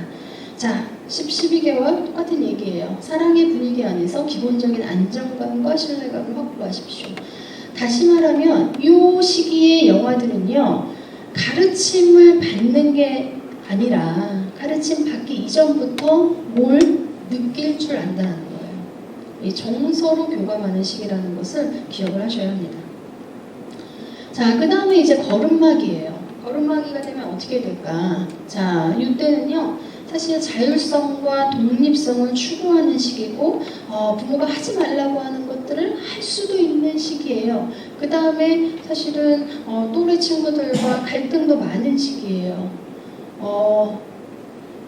저희 그 박사과정 학생 중에 오랫동안 원장을 한 그런 분이 계세요. 근데 이분이 어쨌든 또 사모님이에요. 교회 사모님. 그랬더니 교회 영화부 선생님이 며칠 전에 만이세 아이들이요, 놀잇감을 공유하지 못하고 서로 싸워요. 그래서 뭐라고 하셨어요? 라고 얘기했더니 뭐라고 얘기했냐면 그럴 때예요 라고 얘기했대요.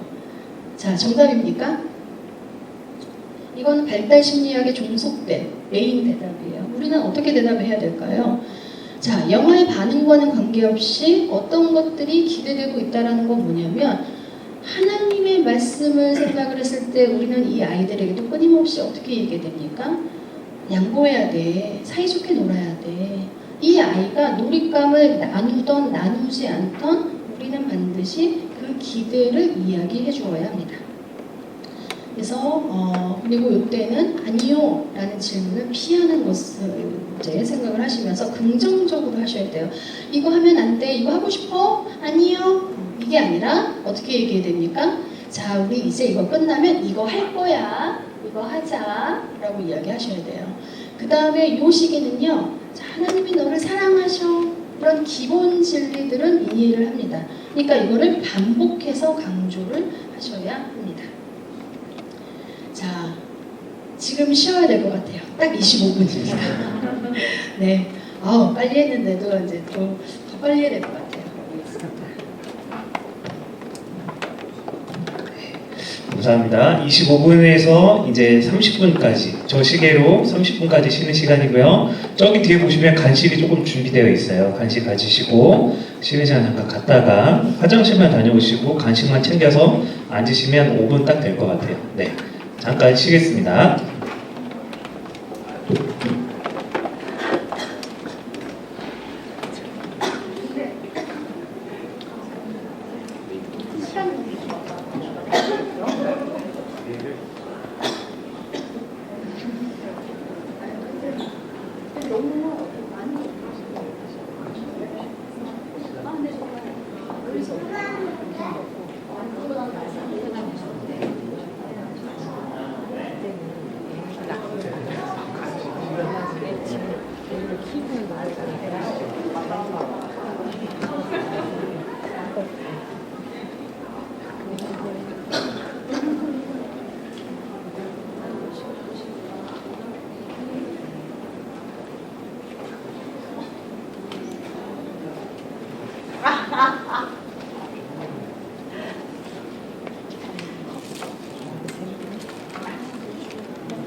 열심히 운동하시네요.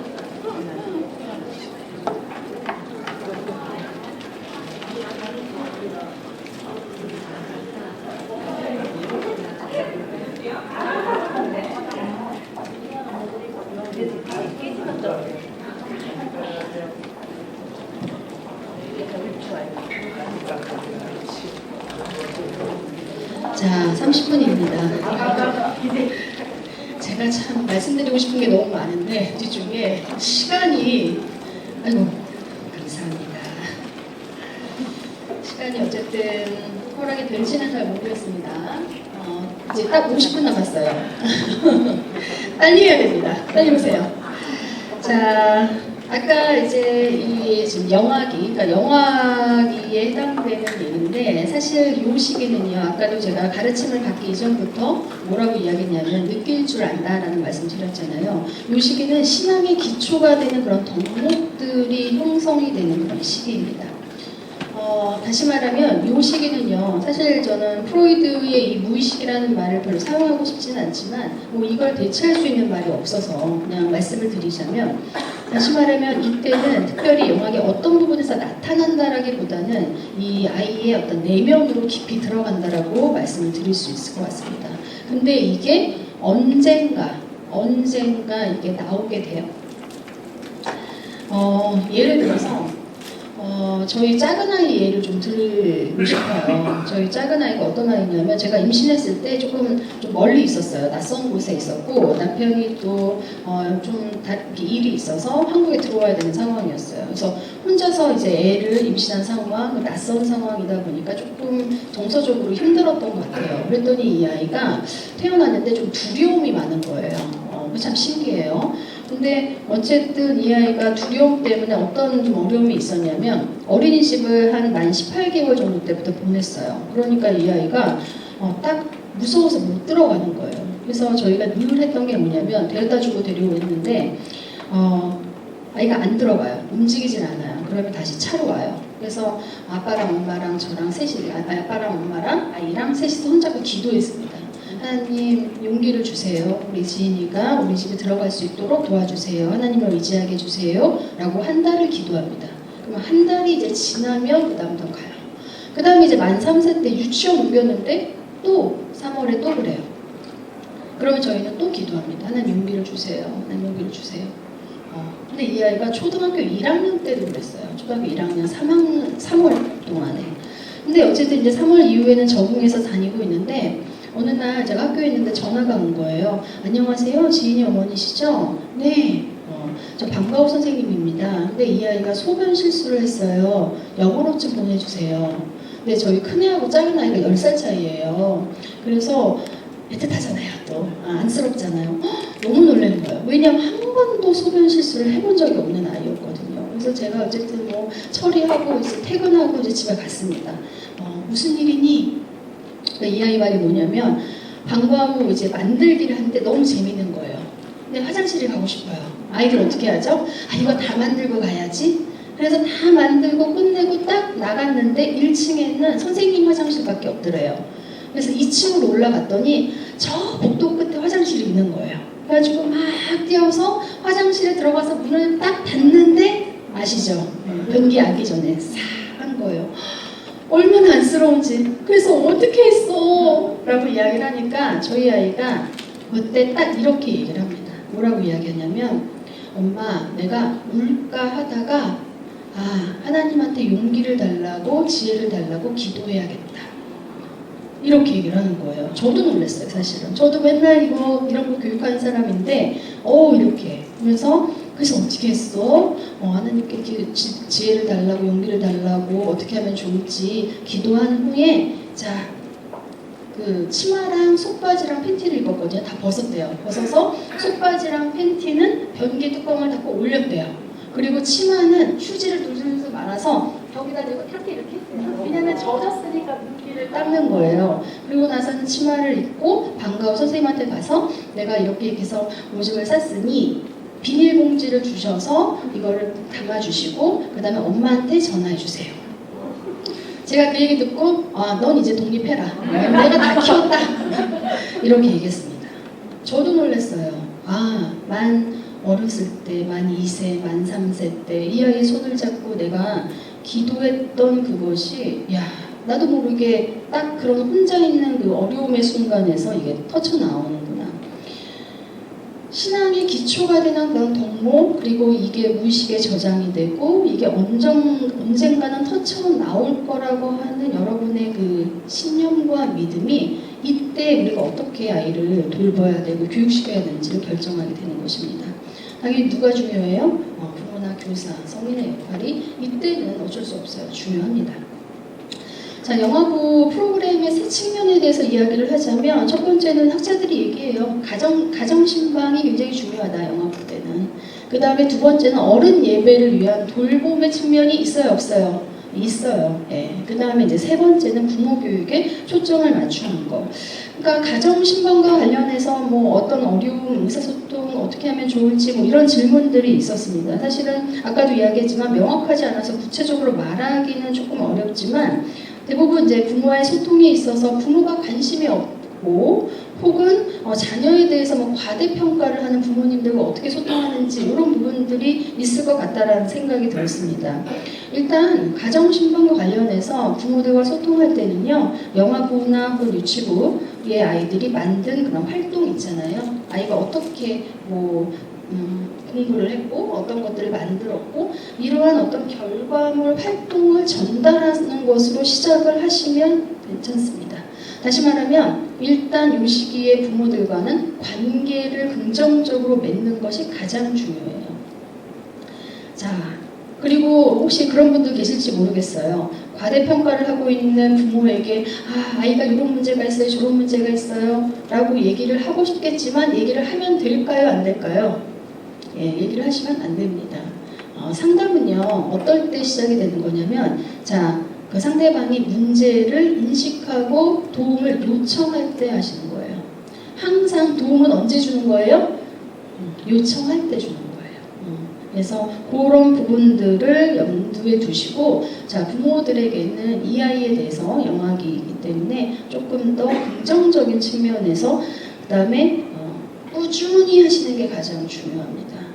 한쪽 부모를 믿지 않는 그러한 부모님과 어떻게 소통할까요? 라는 그런 질문이 있는데요. 이거는 사실은 가정신방도 매번 하시는 건 아닐 거 아니에요. 대부분 가정신방을 하시기 전에 한 학기에 한 번 정도 하실 텐데 그 전에는 뭘 해야 되죠? 전화. 근데 전화를 어떻게 해야 됩니까? 꾸준히 하셔야 돼요. 꾸준히 매 정해진 시간에. 그리고 저는 예전에 이런 경험이 있어요. 중고등부 교사를 예전에 젊었을 때 했어요. 근데 이제 그때 그 교회에서 소문난 안 좋은 친구들을 다 저한테 몰아줬어요. 제가 이 친구들을 마음을 사는데 참 시간이 오래 걸렸거든요. 근데 그 친구들의 마음을 사기 전에 누구의 마음을 사야 될까요? 부모님의 마음을. 사실은 부모님하고 통화를 하는데 부모님은 자녀에게 기대가 없어요. 왜냐하면 그러니까 요즘 말인지 모르겠는데 옛날 말로 날라리 친구들이에요. 그러니까 자녀에 대해서 중고등학생이니까 포기했어요. 공부도 안 하는 아이들이고 문제만 일으키는 아이들. 근데 제가 그 어머니에게 꾸준히 전화를 했습니다. 일주일에 한 번씩. 그리고 아이가 이렇게 저렇게. 처음에는 정말 심드렁하게 받아요. 전화할 때마다 저 기도하고 전화했습니다. 이 부모의 반응을 제가 이겨낼 수 있게 해주세요. 그래서 근데 영학이는 그런 정도는 아니라고 생각이 들고요. 꾸준히 소통을 하시고 그 다음에 신방을 한다라는 것을 미리 알려주시고 계속적으로 노티스를 해주시면 언젠가는 그 부분에 있어서 이제 마음이 변화되시고 관계를 맺게 되는 그런 부분이 있습니다. 어쨌든 이 교회 교육에서는 사실 저희가 뭐 예를 들면 강제로 묶인 관계가 아니잖아요. 그렇기 때문에 그냥 꾸준히 진심을 보여주시는 게 굉장히 중요합니다.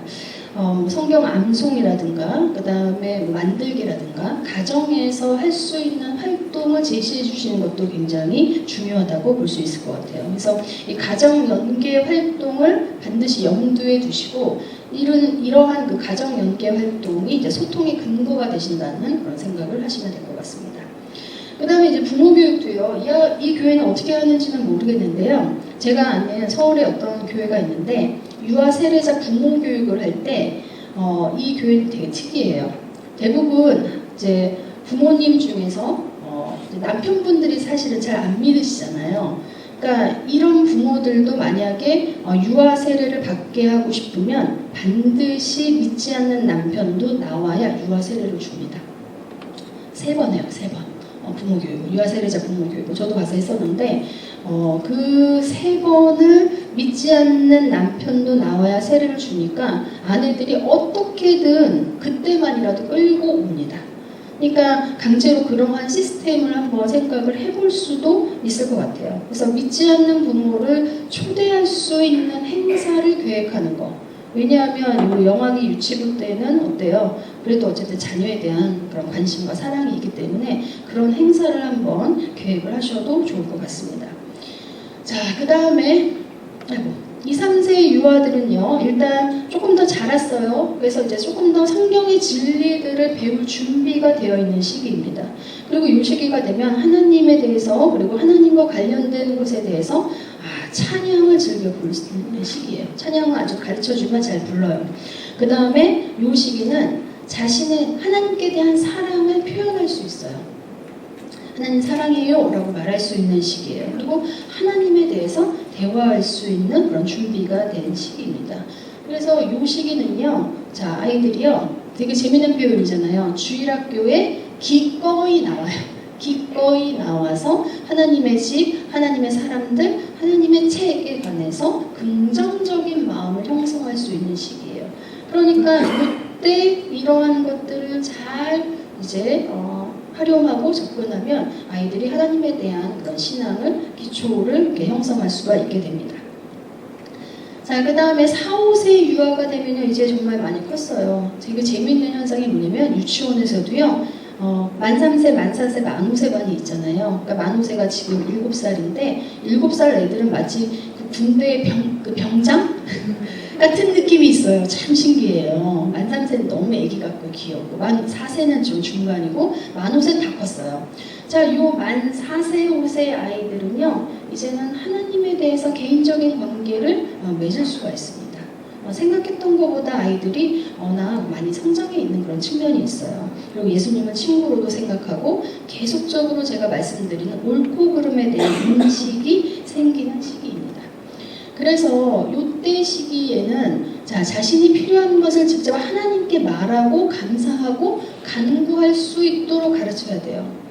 네가 한번 기도해보자. 너는 하나님께 어떤 것을 원하니? 하나님께 기도해보자.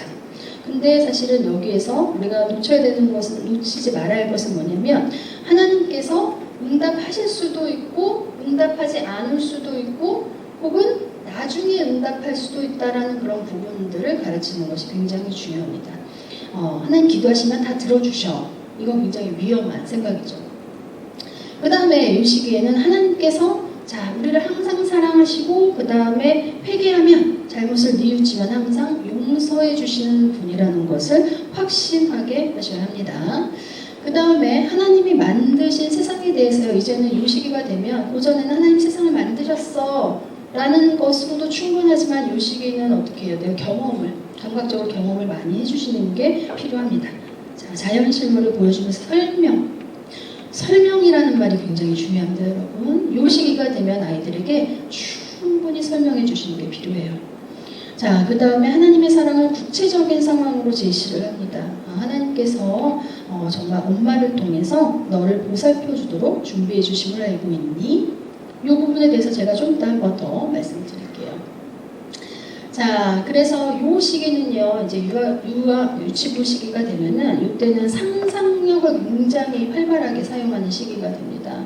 그래서 다시 말하면 이미지로 이게 나와요. 이미지로. 그래서 어렸을 때 여러분 전래동화나 여러 가지 그림책을 이때 봤으면 굉장히 그게 평생 가잖아요. 그래서 이 유치부 시기, 사실은 뭐 영화보다 마찬가지인데 요 어린 시기에는 아이들로 하여금 성경 이야기 형식으로 성경을 들려주는 게 굉장히 중요합니다. 성경 이야기로 잘 들려주시고요. 그 다음에 두 번째는 이 시기는요. 전 너무 강조합니다. 태도를 배우는 시기입니다. 이 유치 시기가 태도를 배우는 시기예요. 어떤 태도를 가르쳐야 될까요? 경건한 태도를 가르치셔야 합니다. 제가 질문지 받아보니까 아이들이 예배 시간에 떠들고 혹은 돌아다니고 이런 얘기 있어요. 자, 저는 강제적으로라는 말은 사용하지 않습니다. 그러나 아이들로 하여금 어떻게 유도해야 될까요? 예배 시간에는. 전 좀 보수적입니다. 아이들로 하여금 바로 앉아서 기도할 때는 눈 감고 바른 자세로 하나님께 예배 드린다는 것을 가르치는 시기입니다.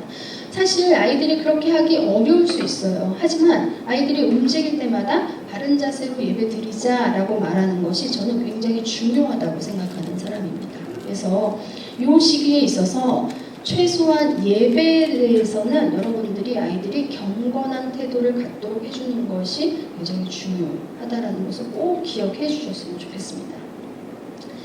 자, 예배의 요소는요, 성경, 찬양, 헌금, 기도, 말씀, 전달이 있습니다. 자, 일단 예배, 이런 식으로 예배 드릴 수 있어요. 영화부들의 경우에는. 그 다음에 제가 넘겼나요? 네, 성경에 대해서 이야기하자면 아이들에게 어떤 것을 가르쳐야 할까? 자, 성경이 그리스도인의 삶에 있어서 모든 질문에 대한 해답을 제공한다는 것을 반드시 알려주셔야 합니다. 그 다음에 우리 삶의 최종적인 권위는 성경이에요. 아이들과 이야기할 때 하나님이 이렇게 말씀하셨어. 하나님은 이렇게 하라고 하셨단다 라는 정도로만 얘기해도 괜찮아요. 우리 엄마 아빠는, 우리 선생님은 성경 말씀에 따라서 이야기하시는구나. 자, 그 다음에 아이들로 하여금 자신의 성경을 갖도록 해주는 거, 이 시기에도 중요합니다. 그 다음에 요즘에 약화됐어요. 여러분 다 그 시기를 거쳤을 분들도 계시는데 우리 수련회 가면 자, 성경 암송 못하면 밥 먹었어요? 못 먹었어요? 네. 요즘도 하나요? 요즘 했다가 큰일 날 것 같아요. 부모들이 항의가 있을 것 같은데 전 너무 아쉬워요. 너무 아쉽고 근데 성경을 암송할 수 있도록 도와주는 것이 필요합니다. 자, 그 다음에 찬양은요, 다 아시는 것처럼 예배의 분위기와 관련이 돼요. 그래서 예배 반응. 아이들도 정말 아주 찬양하면서 하나님을 높이는 것에 대해서 너무 좋아합니다. 마음을 우리가 열게 해주죠. 그 다음에 이제 헌금에 대해서도 반드시 알려주어야 합니다. 유용이건 무용이건 간에 그거를 즐겁게 기꺼이 하나님께 드리는 마음을 갖도록 해주는 거. 그래서 헌금은 헌신의 행위와 연결이 된다는 것을 여러분들이 꼭 기억을 하시면 좋겠고, 그 다음에 기도 너무 중요하죠. 기도가 어떤 역사가 있는지, 기도의 방법은 어떤 것인지, 기도가 필요로 하는 상황이 무엇인지, 기도 응답은 어떻게 오는지. 그래서 아이들로 하여금 이때는 가장 중요한 게 뭐예요? 기도를 해보는 경험을 갖게 하셔야 됩니다. 자, 영화부 유치부 선생님들은요, 아이들 반드시 앞에 나와서 큰 소리로 기도할 수 있는 경험을 갖게 하셔야 돼요. 자, 아이들이 기도 못 하잖아요. 그럼 어떻게 하죠? 선생님이 따라하게끔. 자, 그럼 선생님 따라해보자. 사랑의 하나님, 아이가 사랑의 하나님, 오늘도 우리를 돌보아 주셔서 감사합니다. 오늘도 우리를 돌보아 주셔서 감사합니다. 이거를 계속 하셔야 돼요. 계속. 그러면 아이들이 기도를 이렇게 하는구나, 기도의 경험이 이렇구나라는 것을 알게 됩니다. 자, 다 아실 텐데요. 기도의 순서가 있습니다. 그냥 짚고 넘어갈게요. 자, 하나님의 이름을 부르는 것으로 시작이 됩니다. 그 다음에 감사합니다. 나를 돌보아 주셔서 사랑해 주셔서 감사합니다. 근데 제가 친구와 싸웠어요. 엄마 말을 안 들었어요. 용서해 주세요. 제가 엄마 말을 잘 들을 수 있도록 도와주세요. 교회 잘 나올 수 있도록 도와주세요. 그 다음에 마지막에 뭐예요? 예수님의 이름으로 기도드립니다. 그 다음에는 말씀 전달에 대해서 말씀을 전달하시는 목사님이나 전도사님이나 계실 텐데, 어쨌든 영화부하고 유치부에서는 그 아이의 연령에 적절한, 그래서 아까도 말씀드렸지만 성경 이야기 형식이 가장 좋습니다. 그 다음에 성경 공부 시간에 대한 연계를 조금 생각을 하실 필요가 있습니다. 질문에 그런 얘기가 있어요. 근데 영화부나 유치부는요, 성경 공부나 분반 활동이 따로 되는 게 아닙니다. 성경 공부와 분반 활동이 같이 가는 거예요. 혹시 어떤 교재를 사용하시나요? 이 교회에서는? 하나 바이블 쓰시죠? 네, 하나 바이블에 보시면은 이거 이제 학생용 교재예요. 그래서 여기에 항상 본문 말씀이 있고, 그 다음에 활동이 있고, 그 다음에 이 활동을 가지고 할 수 있는 이런 부분들이 있습니다. 자, 중요한 건 뭘까요? 아이들이. 자, 성경의 본문의 말씀을 자신의 삶에 하나라도 적용할 수 있도록 그 적용점을 알려주시는 게 가장 중요합니다. 자, 하나님께 예를 들면 여기 제가 앞부분 뭐였는지 지금 기억이 안 나는데 지혜라는 것이었다고 한다면 하나님께 지혜를 달라고 이번 주에 기도해보자. 그러면 아이가 그걸 기억하겠죠. 그리고 그에 따른 본문을 성경 구절을 암송하게 하겠고, 그 다음에 아까 말한 대로 유아들 스스로가 할 수 있는 활동을 제시해 주는 거예요. 활동을 하면서 조금 맞지 않는 부분도 있기는 해요. 너무 엉뚱한 활동이 좀 있기도 하던데, 그럼에도 불구하고 교사라면 그거를 오늘의 본문 말씀과 오늘의 활동을 어떻게 연결시켜서 어떻게 적용할 수 있을까를 찾아내셔야만 합니다. 이게 이제 가장 중요한 거라고 할 수가 있겠습니다. 목사님, 우리가 언제까지죠? 25분이요. 그럼 이제 조금 천천히 갈까요? 자, 교회학교 교사의 정체성에 대해서 마지막으로 이야기를 하도록 하겠습니다. 처음에 정체성에 대해서 제가 말씀을 드렸습니다. 정체성이란 나는 누구인가에 대한 대답을 하는 것이라고 말씀을 드렸습니다. 사실 자아 정체성의 학문적인 근거를 아주 마련해 준 학자가 있는데요. 아까 살펴봤던 에릭슨이라는 학자예요. 에릭슨이 왜 자아 정체성에 대해서 관심을 갖게 됐냐면, 이 사람은 전형적으로 파란 눈의 금발이었던 백인이었습니다. 근데 이 어머니가 유태인하고 재혼을 해요, 어렸을 때. 그래서 이 에릭슨이라는 학자가 유태인들만 있는 곳에서, 유태인들은 머리도 까맣고요, 눈동자도 까맣고요, 갈색이고 이런 사람들인 거예요. 그러니까 에릭슨은 계속 그런 곳에 살면서 나는 누구인가, 우리 왜 그런 얘기 하잖아요. 나는 누구, 여긴 어디, 이런 얘기 하잖아요. 그러니까 이 사람은 끊임없이 자아 정체성에 대해서 생각을 할 수밖에 없는 사람이었어요. 그래서 결론이 뭐냐? 한 인간의 정체성은 개인적인 정체성, 그리고 뭐예요? 내가 속한 사회의 공동체적인 정체성의 통합으로 형성이 된다라고 이야기를 합니다. 자, 여러분이 속한 공동체가 어디예요? 직장은 물론 있겠지만 여러분들이 크리스천으로서 이 교회에 속해 있는 분들이십니다. 그래서 여러분의 개인적인 정체성은 직업적인 성취 이런 것들을 생각할 수 있는데, 그런 것들과 아울러서 내가 교회에서 어떠한 사람인가에 대한 정체성이 반드시 통합이 되어야 여러분들이 크리스찬으로서 나는 누구다라는 것에 대해서 대답을 할 수가 있습니다. 그러니까 여러분들이 이 교회의 교사로서 정체성을 갖고 계십니까? 네, 아멘입니다. 자, 자, 여기 보면 사실 조금 맥락은 다를 수 있는데요. 니고데모가 요한복음에서 예수님께 한 말이에요. 그가 밤에 예수께 와서 랍비여 우리가 당신은 하나님께로부터 오신 선생인 줄 아나이다. 하나님이 함께 하시지 아니하시면 당신이 행하시는 이 표적을 아무도 할 수가 없음이니이다. 사실 저도 물론 제가 예수님은 아닙니다. 여러분들도 예수님은 아니에요. 예수님처럼 할 수는 없겠지만 제가 학교에서 학생들 가르칠 때 늘 이거를 염두에 둬요. 학생들이 나를 보면서 내가 하나님께로부터 온 선생이라고 생각을 할까? 내가 하나님의 말씀을 전하는데 부족함이 없을까?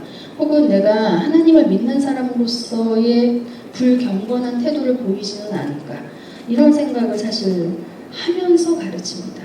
여러분들도 교회학교 교사로서 우리 아이들이 그런 표현들을 잘은 하지 못하겠지만 근데 아이들이 뭘 아냐면 느낌으로 알아요. 그래서 예를 들면 교회니까 당연히 그런 질문은 하지 않겠지만 사실 지금 현재 유치원이나 어린이집에서는 종교교육을 전혀 할 수가 없습니다. 공교육에서는 종교교육 금지예요. 근데 놀랍게도 아이들이 뭐라고 하냐면 선생님 교회 다녀요? 선생님 하나님 믿어요? 아이들이 이런 얘기를 해요. 어떻게 알았어? 그런 것 같아요. 인간은 굉장히 영적인 동물입니다. 근데 교회학교 선생님이에요. 근데 저 사람 이러는 건 아니잖아요. 그래서 정말 여러분들이 지금 교회학교 교사를 하고 계시는데 자 누가 세우셨어요? 여러분이 목사님이 좀 해주세요. 하기 싫은데 억지로 하신 거 아니시죠? 하나님께서 여러분을 이곳 이 자리로 이끄셨다는 걸 믿으세요? 네, 정말 하나님의 계획이 있고요. 여러분들을 통해서 우리 아이들이 정말 하나님을 알게 되는 그러한 역사가 있기를 정말 기도합니다. 그래서 내가 나중에 하나님께서 물으실 거예요. 그리스도의 몸된 교회의 교사로서 교회의 선생으로서 너는 어떤 일을 했느냐. 그때 저 대충 했습니다. 그냥 어쩔 수 없이 했어요가 아니라 정말 여러분들은 하나님이 귀히 여기시는 성경에 많잖아요. 어린아이를 어떻게 생각하는지 아시잖아요. 그런 아이의 형성을 돕는 거룩한 프로그램에 참여하고 계십니다. 정말 너무 귀하세요. 자, 교회학교의 정체성을 가지시고 여러분들이 아이를 가르치시고요. 자, 지금부터는 제가 영유아기 가정의 신앙교육에 대해서 말씀을 드리고자 합니다. 제가 이렇게 교회 와서 부모교육하면서 이런 다양한 주제를 이렇게 빠른 시간에 하긴 처음이에요. 자, 이제 세 번째 꼭지입니다. 영유아기 가정의 교육이에요. 자, 칼빈이라는 학자가 있습니다. 우리 교단에 속했다면 다 들어보셨을 거예요. 이 칼빈이 가정에 대해서 어떻게 이야기하냐면 가정은 자녀들이 어머니의 모유처럼 신령함을 빨아들이는 장소라고 했습니다. 가정을 통해서 하나님께 대한 경외심이 아이들의 마음속에 스며들도록 해야 한다고 했습니다. 자, 여러분의 가정은 어떤 분위기세요? 여러분의 자녀가 있으실 텐데 자녀들에게 야, 너희 집은 어떤 분위기야? 자, 우리 아이들이 우리 집을 어떤 분위기라고 말할까 걱정되지 않으세요? 우리 집은 좀 냉담한 분위기야, 엄격한 분위기야. 저는 여러분들의 자녀의 입에서 우리 집은 경건한 분위기야가 나왔으면 좋겠어요. 어떻게 자신 있으세요? 없으세요? 자, 어쨌거나 따라서 이 시기는 누가 제일 중요해요?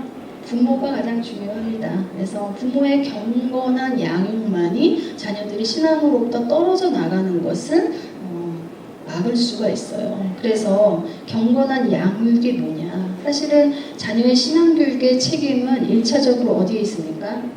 네, 가정에 있습니다. 교회의 책임 아니에요, 여러분들. 교회 책임 아니고요. 이 시기는 가정의 책임입니다. 그 다음에 유초등부, 중고등부, 결국은 가정에서 어떤 신앙을 교육을 받았는가? 이게 그 이후로 연결이 되죠. 그래서 부모는 어떻게 해야 되냐면 경건한 말과 태도를 보이셔야 돼요. 어떤 유치원 선생님이 아이들에게 얘들아 예쁜 말 좋은 말 써야 돼요 라고 했어요. 그랬더니 어떤 아이가 우리 엄마는 맨날 좋은 말만 쓰세요. 좋은 말 해주세요. 선생님 그래요? 어떤 좋은 말 해주시니? 그랬더니 이렇게 대답했다고 합니다. 좋은 말 할 때 그만해라. 슬프죠? 경건한 말과 행동. 사실 저희 남편이 목사예요. 근데 저희 작은 아이가 어느 날 이제 아주 잘못을 한 거죠. 그랬더니 이제 아빠가 뭐라고 했냐면 이놈의 자식 이렇게 얘기를 한 거예요. 그랬더니 저희 작은 아기가 갑자기 막 울음을 터뜨리면서 막 우는 거예요. 그래서 저희도 너무 놀라서 왜 그래 왜 그래 라고 했더니 뭐라고 하냐면 내가 아무리 잘못해도 그렇지 어떻게 목사가 욕을 해. 그래서 저희는 또 작은 아이한테 미안하다. 그래서 그 아이는 미안하다라는 사과를 저희로 하여금 이끌어냅니다. 그러니까 참 조심하셔야 돼요. 그러니까 경건한 모습이라고 하는 것이 어떤 모습일까 한번 생각을 해보십시오. 결국은 하나님 중심으로 사는 모습인데요. 자녀는 부모의 모습을 통해서 부모의 말과 행동을 통해서 이 신앙을 발달시키게 됩니다. 제가 한 입만 더 얘기할게요. 저희 교회에서 이제 그 유초등부를 설교를 하시는 이제 분이 이런 질문을 했어 아이들에게. 얘들아, 우리는 누구를 사랑해야 할까? 이런 질문을 던졌어요. 그랬더니 어떤 아이가 뭐라고 이야기하냐면 나? 이렇게 얘기하더라고요. 나? 근데 이 아이가 어떤 아이냐면 어머니는 저희 교회에 나오지 않으세요. 근데 저희가 야유회를 갔는데 어머니가 따라오신다는 거예요. 그래서 이제 먼저 가서 자리 잡고 있는데 어머니가 안 오시는 거예요. 그래서 제가 이 아이한테 근데 얘네들이 지금 초등학교 1학년 정도 된 아이들이었는데 어머니한테 한번 엄마한테 전화해 볼래? 라고 했더니 이 1학년짜리 아이가 저한테 이렇게 얘기하는 거예요. 알아서 오시겠죠. 그래서 그래.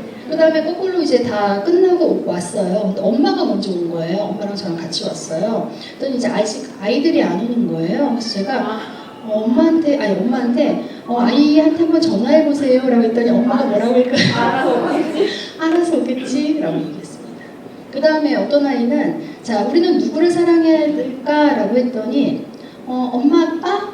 라고 대답한 친구가 있는 거예요. 제가 이 가정을 너무 잘 알지만 저희 교회 나오는 가정인데 사실은 하나님 믿은 지가 얼마 안 됐어요. 근데 이 가족의 특징은 뭐냐면 끈끈해요. 엄마 아빠가 이 아이를 너무 사랑해요. 그래서 이 가족 중심이에요. 그러니까 이 아이는 대본에 엄마 아빠. 그 다음에 또 어떤 친구는요 뭐라고 얘기하냐면 인류. 근데 또 이 부모님이 저희 교회 다니시는데 저희는 이 부모님한테 맨날 혼나요. 왜 그러냐면 이분 너무 똑똑하신 분들이세요. 두 분 다 의사하신데 간식을 사는데 농심껏 샀다. 이런 얘기 여기서 할 때도 그럼 혼나요. 뭐 알아서 찾아보세요. 근데 그리고 이분들이 늘 인권과 인류에 대한 관심이 굉장히 크세요.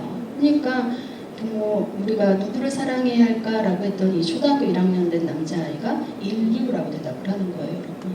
그 다음에 어떤 아이가 드디어 마음에 드는 대답을 했습니다. 뭐라고 했을까요? 하나님, 예수님, 성령님. 자, 누굴까요? 제 딸입니다.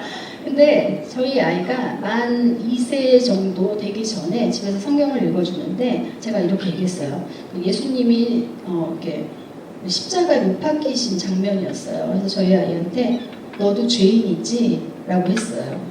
아니다. 그 얘기가 아니네요. 그 얘기가 아니라 아이가 갑자기 저한테 엄마는 세상에서 누구를 가장 사랑해? 그래서 제가 뭐라고 했을까요? 엄마는 세상에서 하나님을 가장 사랑해 라고 이야기를 했어요. 그랬더니 이 아이의 얼굴의 표정이 그 배신감?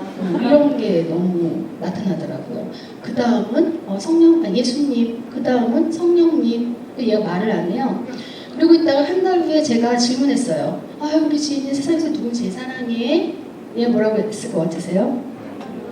하나님. 그 다음에 예수님, 성령님.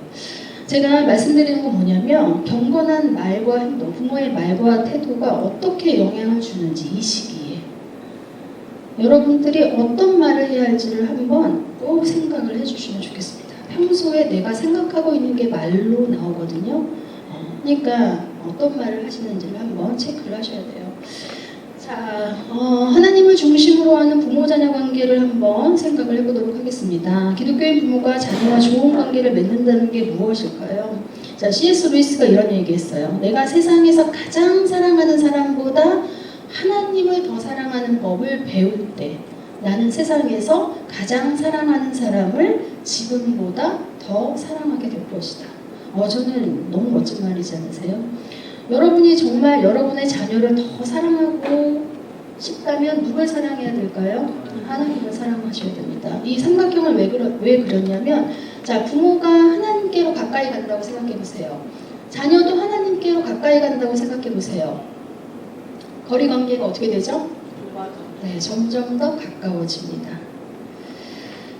제가 시간이 많지 않지만 이런 질문을 많이 주셨어요. 어떤 질문을 하셨냐면, 자녀가 성장해도 부모와 좋은 관계를 유지하려면 지금부터 뭘 해야 될까요?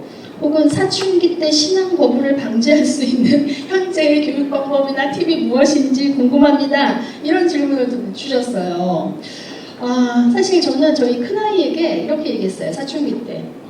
죄송합니다. 저 좀 강합니다. 우리 집에 사춘기란 없다. 순종과 불순종만 있을 뿐이다. 이렇게 얘기를 했습니다. 근데 저희 아이가 쓴 건데 제가 한번 볼게요. 엄마 아빠 안녕하세요. 저 예인이에요. 어버이날을 맞이해서 이렇게 또다시 편지로 인사드려요. 요즘 저 때문에 많이 힘드시죠? 정말 언제나 엄마 아빠께 감사하고 있어요. 또 죄송한 마음도 항상 가지고 있어요. 그래도 이 힘든 고3 생활 속에서 엄마 아빠 생각하면서 힘을 내는 것 같아요. 가끔 저는 엄마 아빠가 없으면 어떻게 됐을까 하는 상상을 해요. 그런 상상을 할 때마다 내리는 결론은, 정말 나는 엄마 아빠 없이는 살 수가 존재할 수가 없구나. 하나님이 나를 정말 사랑하시는구나 라는 것에서 벗어나지 않아요. 하나님의 자녀로서 살 수 있는 것도 엄마 아빠 덕분이니까요. 솔직히 말씀드려서 저는 제가 고3이라는 게 너무 무섭고 힘들어요. 그런데 그럴 때마다 엄마 아빠를 의지할 수 있어서 하루하루 버텨오는 것 같아요. 아빠의 기도와 엄마의 보살핌 속에서 항상 하나님과 가까이 있다는 걸 잊지 않으려고 노력해요. 가끔은 시험에 들 때도 있지만 그럴 때마다 엄마 아빠 도움을 받고 다시 회개할 수 있어서 얼마나 다행인지 몰라요.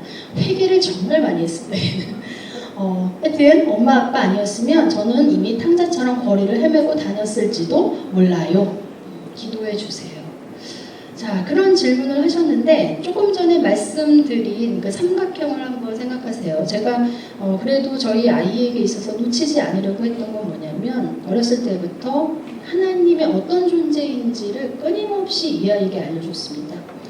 사실은 사춘기가 없다라고 말하지만 어쨌든 그런 시기가 있잖아요. 호르몬의 뭐 작용인지 어쩐지 있어요. 저와 저희 남편은 이쪽으로 하나님께로 가까이 가려고 하고, 이 아이는 사춘기 때 어디로 갈까요? 세상으로 가려고 합니다. 그러니까 고무줄이 팽팽하게 당겨지는 그런 경험을 당연히 했습니다. 근데 그런 상황 속에서도 너무나 감사한 건 뭐냐면 타협이 되는 부분이 있었어요. 어떤 부분일까요? 하나님에 대한 부분이었어요. 이게 사실은 이 아이로 하여금 성장해도 그 다음에 정말 아주 삐뚤어 나가지 않도록 해주는 그런 부분. 그래서 이 부모와 자녀의 관계 속에서 하나님 중심으로 살아간다라는 게 그런 의미라는 것을 여러분들이 꼭 생각하셨으면 좋겠습니다. 특별한 팁이 있을까요? 저는 계속 이 아이가 하나님이 어떤 존재인지를 알아가도록 해주는 그것밖에 없었습니다. 자, 부모는 자녀 신앙교육의 전제와 관련해서 이게 굉장히 중요한 부분이에요. 자, 자녀를 양육하기 위한 그런 전제로서 부모가 어떤 사람인가 하는 것을 여러분들이 좀 기억하셨으면 좋겠어요. 제가 자녀와의 문제에 어려움이 있는 사람들과 상담하다 보면 항상 이 얘기를 해요. 자, 자녀는 어떤 위치에 있어야 할까요? 라는 거예요. 자, 부모예요. 자녀가 여기에 있어야 할까요? 여기에 있어야 할까요? 여기에 있어야 할까요? 1번, 2번, 3번. 어떤 것일까요? 몇 번? 부모.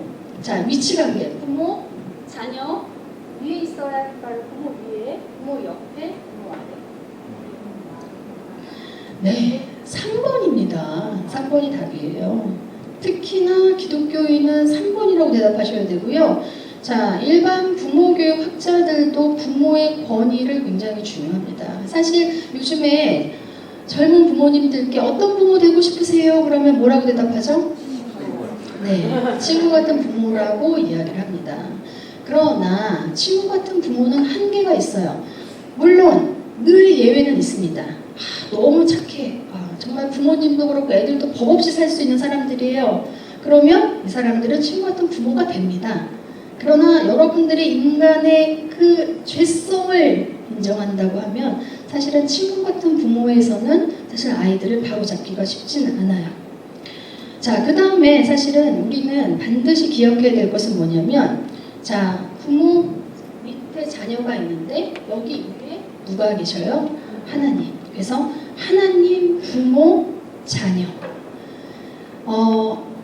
이 관계, 이 서열 관계를 정확히 여러분들이 기억하시는 게 굉장히 중요합니다.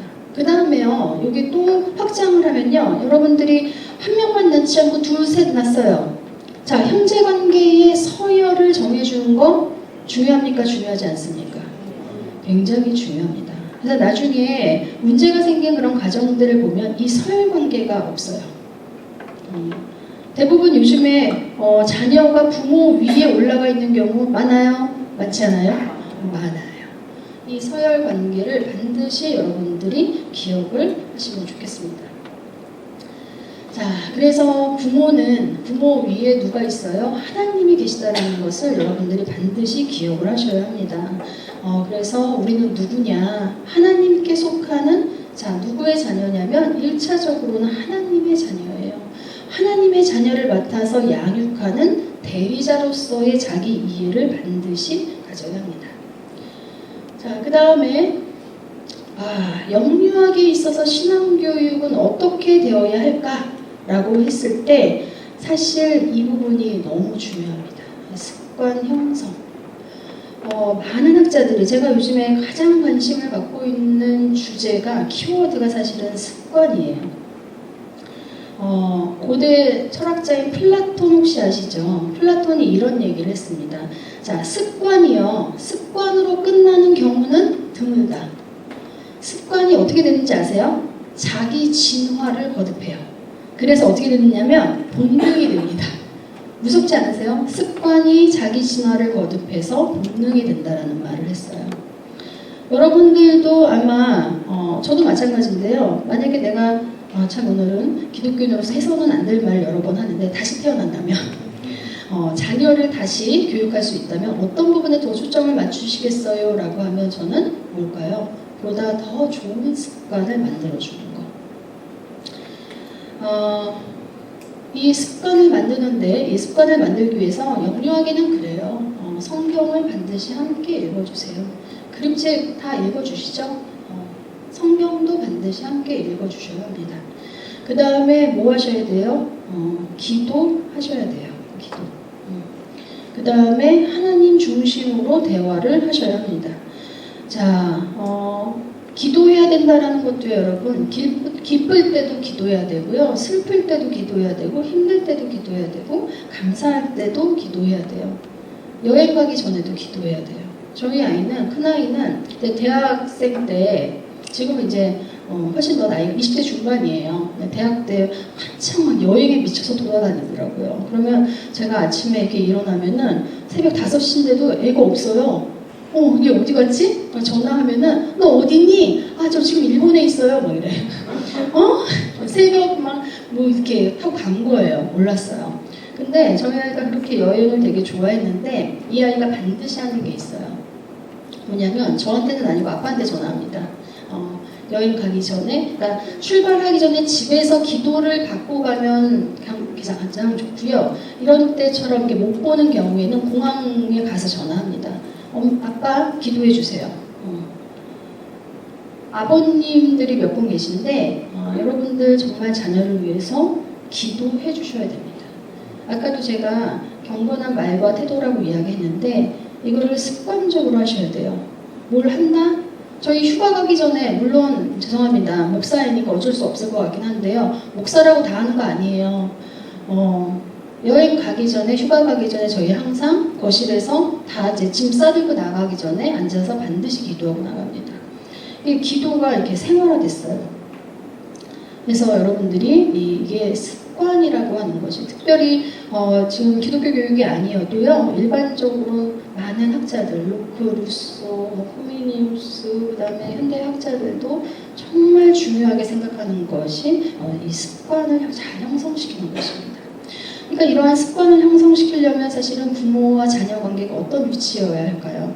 친구 같은 그런 관계에서는, 허용적인 그런 어떤 부모의 그런 관계 속에서는 사실은 힘들어요. 왜냐하면 좋은 습관은요, 어떻게 형성이 되죠? 하고 싶은 거예요? 안 하고 싶은 거예요? 네.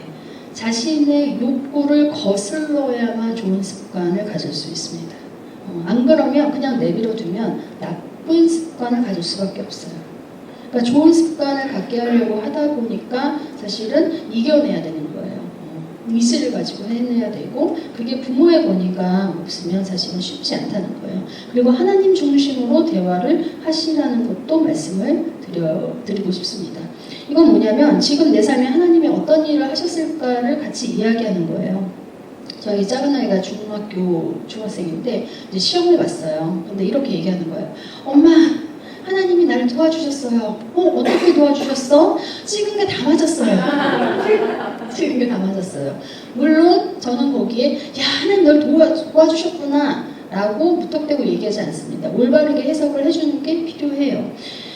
그건 네가 그래도 공부를 하려고 노력을 했기 때문에 그리고 하나님께 네가 기도했고 의지했기 때문에 맞을 수 있었던 거야. 근데 다시는 또 그런 일이 생기지 않을 수도 있어. 너는 어떻게 해야 될 것 같아? 이제 정말 공부할 거예요. 물론 이게 매번 반복이 됩니다.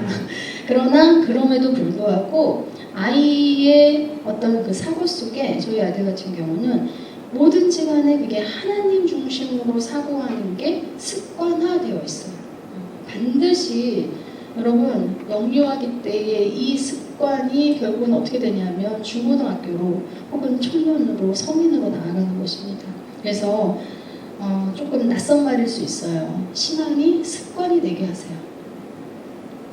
자, 그 다음에 이게 여기 나왔네요. 자, 그 다음에 이제 신앙교육, 영유아기의 신앙교육으로 가정예배를 그냥 다 아시겠지만 말씀을 드리고 싶습니다. 자, 어쨌든 이 효과적인 신앙교육의 방법이고요. 부모가 가정의 목자라는 그리고 자녀를 하나님께로 인도하는 사명을 가졌음을 인식해야 됩니다. 사실 가정예배를 매일 드리는 것을 저는 추천하지는 않습니다. 왜냐하면 매일 드리게 되면 아이들이 좋아할까요? 안 좋아할까요? 그렇죠. 안 좋아요. 저희도 뭐 아이들이 다 컸기도 하고 큰아이는 지금 나가 있기 때문에 사실은 이게 같이 드리기가 쉽진 않아요. 근데 큰아이가 주말마다 와요. 금요일날 금요 예배 오고 그 다음에 토요일날 또 잘 나갔다가 이제 주일날 교회를 같이 가는데 그럴 때 일주일에 한 번 정도 지금은 드려요. 그러니까 사실은 이것이 뭐 매일 드려야 된다라는 게 아니라 가정 예배를 왜 드리는가가 굉장히 중요한 거죠. 가정 예배의 요소는 그렇다 치고 제가 가정 예배를 위한 그 팁을 조금 말씀을 드리자면 자, 하브루타라고 많이 들어보셨죠, 여러분? 하브루타. 이게 뭐냐면 히브리어로 이제 짝이라는 뜻이에요. 그러니까 짝을 지어서 같이 토론하고 이제 탐구하는 그런 학습 방법을 이야기하는데 다시 말하자면 하브루타를 활용한 가정 예배라고 하는 것은 뭐냐면 자, 말씀의 일방적인 전달이 아니고요. 뭐죠? 본문을 가지고 성경 말씀을 가지고 아이와 함께 이야기하라는 이야기예요. 예를 들어서 다윗과 골리앗의 얘기가 나올 때 부모는 자녀에게 다윗은 골리앗을 보면서 어떤 생각을 했을 것 같아? 아이는 나름대로 대답해요. 너라면 어떻게 했겠니? 이런 질문을 던지고 반응하게 하는 거예요. 다시 말하면 가정 예배의 의미는 뭐냐면 제가 조금 전에 말씀드린 하나님 중심으로 생각하고 그 다음에 생활하는 그런 의미, 말씀을 보고 그 말씀이 너의 삶에서 어떤 의미를 갖고 어떻게 적용할 수 있고 어떻게 살아야 하겠다라고 하는 결단에까지 나아가게 하는 뭐죠? 풍성하고 솔직한 대화의 장이 가정 예배가 되는 것입니다. 그렇지 않으면 의미 없어요. 그래서 아이들, 특히 유아들의 경우에 있어서는 자, 가정 예배가 자, 고통의 시간이 되면 안 되겠죠. 즐거움의 시간이 돼야 돼요. 그러면 이 즐거움의 시간을 되기 위해서 어떻게 할까를 생각하시면 다 나름의 노하우가 있어요. 아이들과 함께 예배드리고 나서 재미있는 활동을 하고 저희는 어렸을 때 아이들이 예배드리고 나면은 아빠랑 같이 게임을 하는 시간도 가져요. 게임도 하고 밖에 나가서 운동도 하고 축구도 하고 아빠랑 이런저런 활동을 많이 해요. 그러니까 저희 아이들은 지금도 아이들과 함께 하는 것도 좋아하고 아이들도 굉장히 가족 간의 시간을 갖는 것에 대해서 굉장히 중요하게 생각을 합니다. 요즘에 아버님들이 자녀 양육에 많이 애를 쓰긴 하는데요. 그래도 여전히 아버님들이 아이들과 놀아주는 것이 이렇게 원활하지 않은 경우도 많이 있더라고요. 그래서 이 가정 예배를 끝나고 가정 예배 후에 어떤 것들을 하는가 이런 것들이 굉장히 중요합니다. 그리고 가정 예배를 드리면서 대화를 하는데 서로에 대해서 비난, 저때 뭐 어떻게 했다 이런 비난을 하라는 얘기 아니겠죠? 그래서 강제적으로라도 서로에 대해서 감사하는 쑥스럽죠. 그러나 이거를 한 번 넘으면 그 다음에 수월해요. 그 다음에 자연스러워져요. 그래서 사실 이 가정 예배의 의미는 뭐냐면 이게 자 아까 전에 습관 형성으로서의 신앙을 이야기했다라고 하면 이게 가정 예배를 드리면서 어떻게 되냐면 가족 공동체의 신앙이 됩니다. 가족에게서 가장 중요한 게 뭐냐면 가족을 응집할 수 있는 구심점이 있는가라는 부분이에요. 옛날에는 뭐 우리 가문은 가문의 중요성을 둔 사람들도 있었어요. 그러나 우리 크리스천 가정은요, 이 응집력, 가족을 하나로 만들 수 있는 것이 뭐가 되어야 됩니까? 신앙이 되어야죠. 하나님이라 합니다. 그래서 이러한 가족 공동체 신앙을 형성하고 그 다음에 이것이 뭐로 연결이 돼요? 교회 공동체의 신앙으로 연결이 되는 것입니다.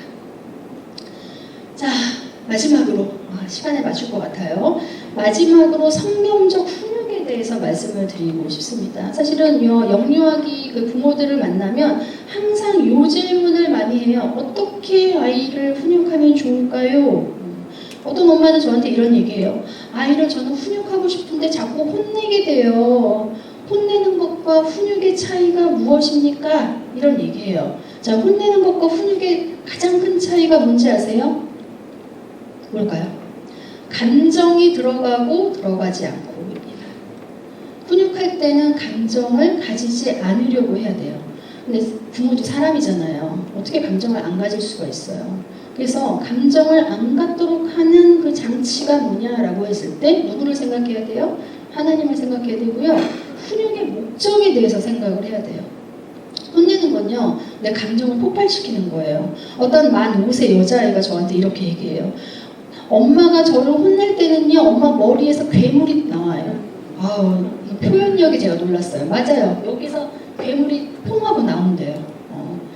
근데 사실 훈육은요, 어떤 목적을 생각을 해야 되냐면, 이 아이를 똑바로 바로 세우겠다라고 하는 목표, 바로 잡겠다라는 목표를 생각을 해야 합니다. 그리고 어떤 기준? 하나님의 기준을 생각을 하셔야만 해요.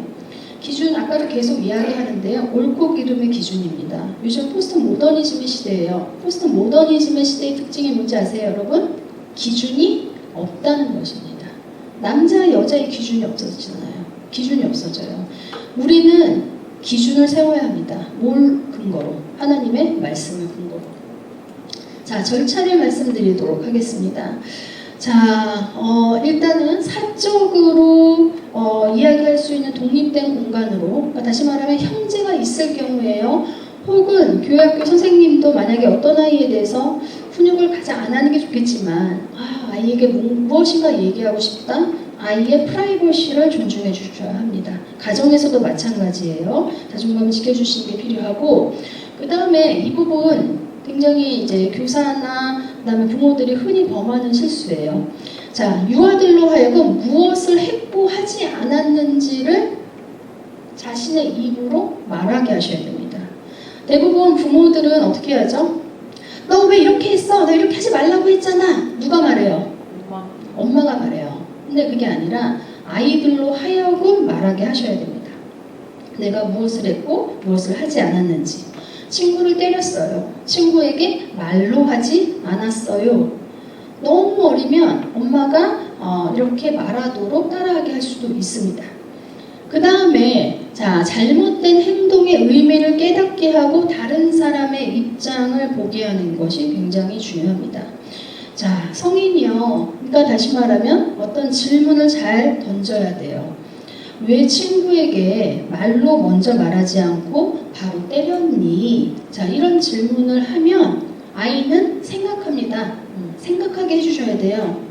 그러면 아이는 어떤 생각을 할까요? 내가 왜 그랬을까? 내가 친구에게 화가 났나? 내가 친구를 싫어하는구나? 내가 성격이 급하구나? 이런 정도로 생각을 하게 되면, 자, 그리고 친구는 어떤 마음이었을까? 자녀에게 우리에게 아이들에게 던지는 질문은요, 그냥 질문의 의미가 아니에요. 궁금증을 해결하는 질문의 의미가 아니라 아이의 시각, 아이의 생각의 범위를 넓혀주는 거예요. 반드시 이것을 생각하도록 질문해 주셔야 합니다. 그 다음에는요, 바로잡기 위해서 훈육하면서 하나님의 자녀가 어떻게 해야 하는지를 어떻게 해요? 말해야 돼요. 다시 말하면 하나님의 말씀에 순종하기 위해, 너를 사랑하기 위해서 훈육한다는 것을 뭐 당연히 알지 않을까요? 아니요. 말씀해 주셔야만 해요. 자, 그 다음에 마지막에 함께 기도하라. 자, 계속 기도하라고 하는데, 자, 혼낸 다음에 기도하세요. 자, 우리 여기 부부싸움 한 다음에 갈등 해결할 때 기도하세요. 네. 생각보다 기도를 많이 안 하십니다. 사실 저희는 기도해요. 부부싸움 하겠어 안 하겠어요? 합니다. 그리고 갈등을 해결한 후에는 반드시 기도해요. 자녀를 우리가 훈육하고 난 다음에는 반드시 기도합니다. 그래서 형식적으로 하라는 것은 아니지만요, 형식적으로라도 기도하셔야 합니다. 이게 굉장히 중요해요. 자, 그 다음에 제가 이 부분 마지막에 회복을 통해 마음에 앙금이 남지 않게 하라. 이 부분을 대부분 잘 모르세요. 이거 되게 중요해요. 자, 사람이 어떤 존재냐면요, 자, 관계가 좋았어요, 싸웠어요, 화해했어요. 근데 처음에 마음의 수준은 이 수준이에요. 근데 그런 갈등을 거쳐서 화해 수준이 됐을 때 비 온 뒤에 땅이 굳어진다고 하지만 기본적으로는 아직은 낮아져요. 저희가 어떤 일이 있었냐면, 어느 날 저희 아이가 이제 큰애가 대학생이 되죠. 소리가 나는 거예요. 그래서 무슨 소리지? 하고 봤더니 큰아이가 작은 아이를 막 혼내고 있는 거예요. 그러니까 10살 차이니까 작은 아이가 유초등부 학생인 거고 큰아이가 선생님인 거예요. 왜 그래? 무슨 일이야? 그랬더니 우리 큰아이가 얘가 기도할 때 눈을 안 감았어요. 이러는 거예요. 저는 어떤 말을 하고 싶었을까요? 너는 어떻게 알았니? 내 자존심을 건드리면 안 되니까 그래, 그걸 잘 해결해라 라고 얘기했어요. 그랬더니 점점 울음소리가 커지는 거예요. 그래서 내가 안 되겠다 싶어서 큰아이를 다시 불렀어요. 그리고 교회학교 선생님에 대한 역할에 대해서 이야기했습니다. 너 어렸을 때 어땠지? 그때 너 선생님한테 혼나본 적 있어? 아니요. 너 잘했어? 아니요. 그러면 선생님은 널 왜 안 혼냈을까? 이런 얘기를 하니까 큰아이가 이제 눈물이 막 나는 거예요. 자, 잘 해결해라 라고 해가지고 이제 갔어요. 동생이죠. 동생을 불러서 막 얘기를 했어요. 그러더니 이제 이렇게 보니까 둘이서 손잡고 기도하면서 막 울고 있더라고요. 이제 해결을 한 거예요. 그래서 이제 큰아이가 와서 엄마 해결했어요. 다 끝났어? 다 끝난 거야? 맞아? 그랬더니 이 아이가 처음에는 무슨 말인지 모르고 있다가 그러더니 다시 동생을 불렀어요. 지인아. 그랬더니 이 아이가 딱 나와서 왜 언니? 하는데 입모양이 혼자예요. 왜 언니? 그랬더니 언니가 눈물을 흘리면서 기도를 했음에도 불구하고 왜 언니? 했는데 언니가 뭐라고 얘기했냐면, 언니가 아이스크림 사줄까? 그랬더니 이 아이 입이 어떻게 됐을까요? 응 언니 이렇게 됐어요. 이게 굉장히 중요한 거예요. 제가 저희 큰아이에게 말했어요. 너는 앞으로 사회에 나가서 리더가 될 거야. 혹은 어딜 가든 네가 상사의 위치를 가질 때가 있을 거야. 그때 갈등을 해결했을 때 그 다음에 어떻게 풀어줘야 할지를 잘 기억해라. 사실 저희 가족은 이제 부부싸움을 하잖아요. 부부싸움 끝나고 기도가 다 끝난 후에 뭘 하냐면 정산을 해요. 누가 더 잘못했는가. 그래서 더 잘못한 사람이 밥을 삽니다. 거기까지 가야 그 싸움과 갈등 화해가 한 세트가 끝난 거예요. 여러분, 이게 단순한 것 같지만요, 몇 년 전에 이런 사건이 있었어요. 어떤 남자 대학생이요, 아빠가 사준 침대가 마음에 들지 않는다고 아빠를 죽인 사건이 있었어요. 자, 얘기를 들어보니까 뭐라고 이야기하냐면, 이 남자 대학생이 어렸을 때부터 아빠한테 많이 혼났대요. 자, 아빠가 이 아이를 사랑할까요? 사랑하지 않을까요? 사랑했어요. 아이를 잘 바로잡기 위해서 혼낼 수 있다라고 생각을 하고 혼냈겠죠. 근데 이 아이가 하는 말이 그때부터 마음에 앙심이 생겼다는 거예요. 이 아빠는 뭘 안 한 거예요? 그 마음을 풀어줘야 합니다. 저희는 아이를 훈육하고 난 뒤에 아이가 아까도 말씀드렸지만 게임하고 그런 과정들을 반드시 거쳐요. 그래야 인간의 마음이요, 회복이 돼요. 굉장히 중요한 부분입니다. 자, 시간이 갔는데, 자, 이 말씀 꼭 드리고 싶어요. 하나님의 말씀으로 울타리를 만드셔야 됩니다. 이게 울타리가 있어야 돼요. 아이들은 그럼에도 불구하고 울타리를 꼭 넘으려고 하고 그 근처에서 놀아요. 그 안에서 자녀를 양육하셔야 하고요. 아까도 말씀드린 해야 할 것을 하게 하고 하지 말아야 할 것을 하지 않게 하는 것, 이게 굉장히 중요합니다. 자, 성경에 아주 자녀를 잘못 키운 사람 나와요. 누군지 아세요? 엘리 제사장. 이런 말씀이 있습니다. 내가 그의 집을 영원토록 심판하겠다고 그에게 말하는 것은 그가 하는 죄악 때문이니 이는 그가 자기의 아들들이 저주를 자청하되 뭐 했어요?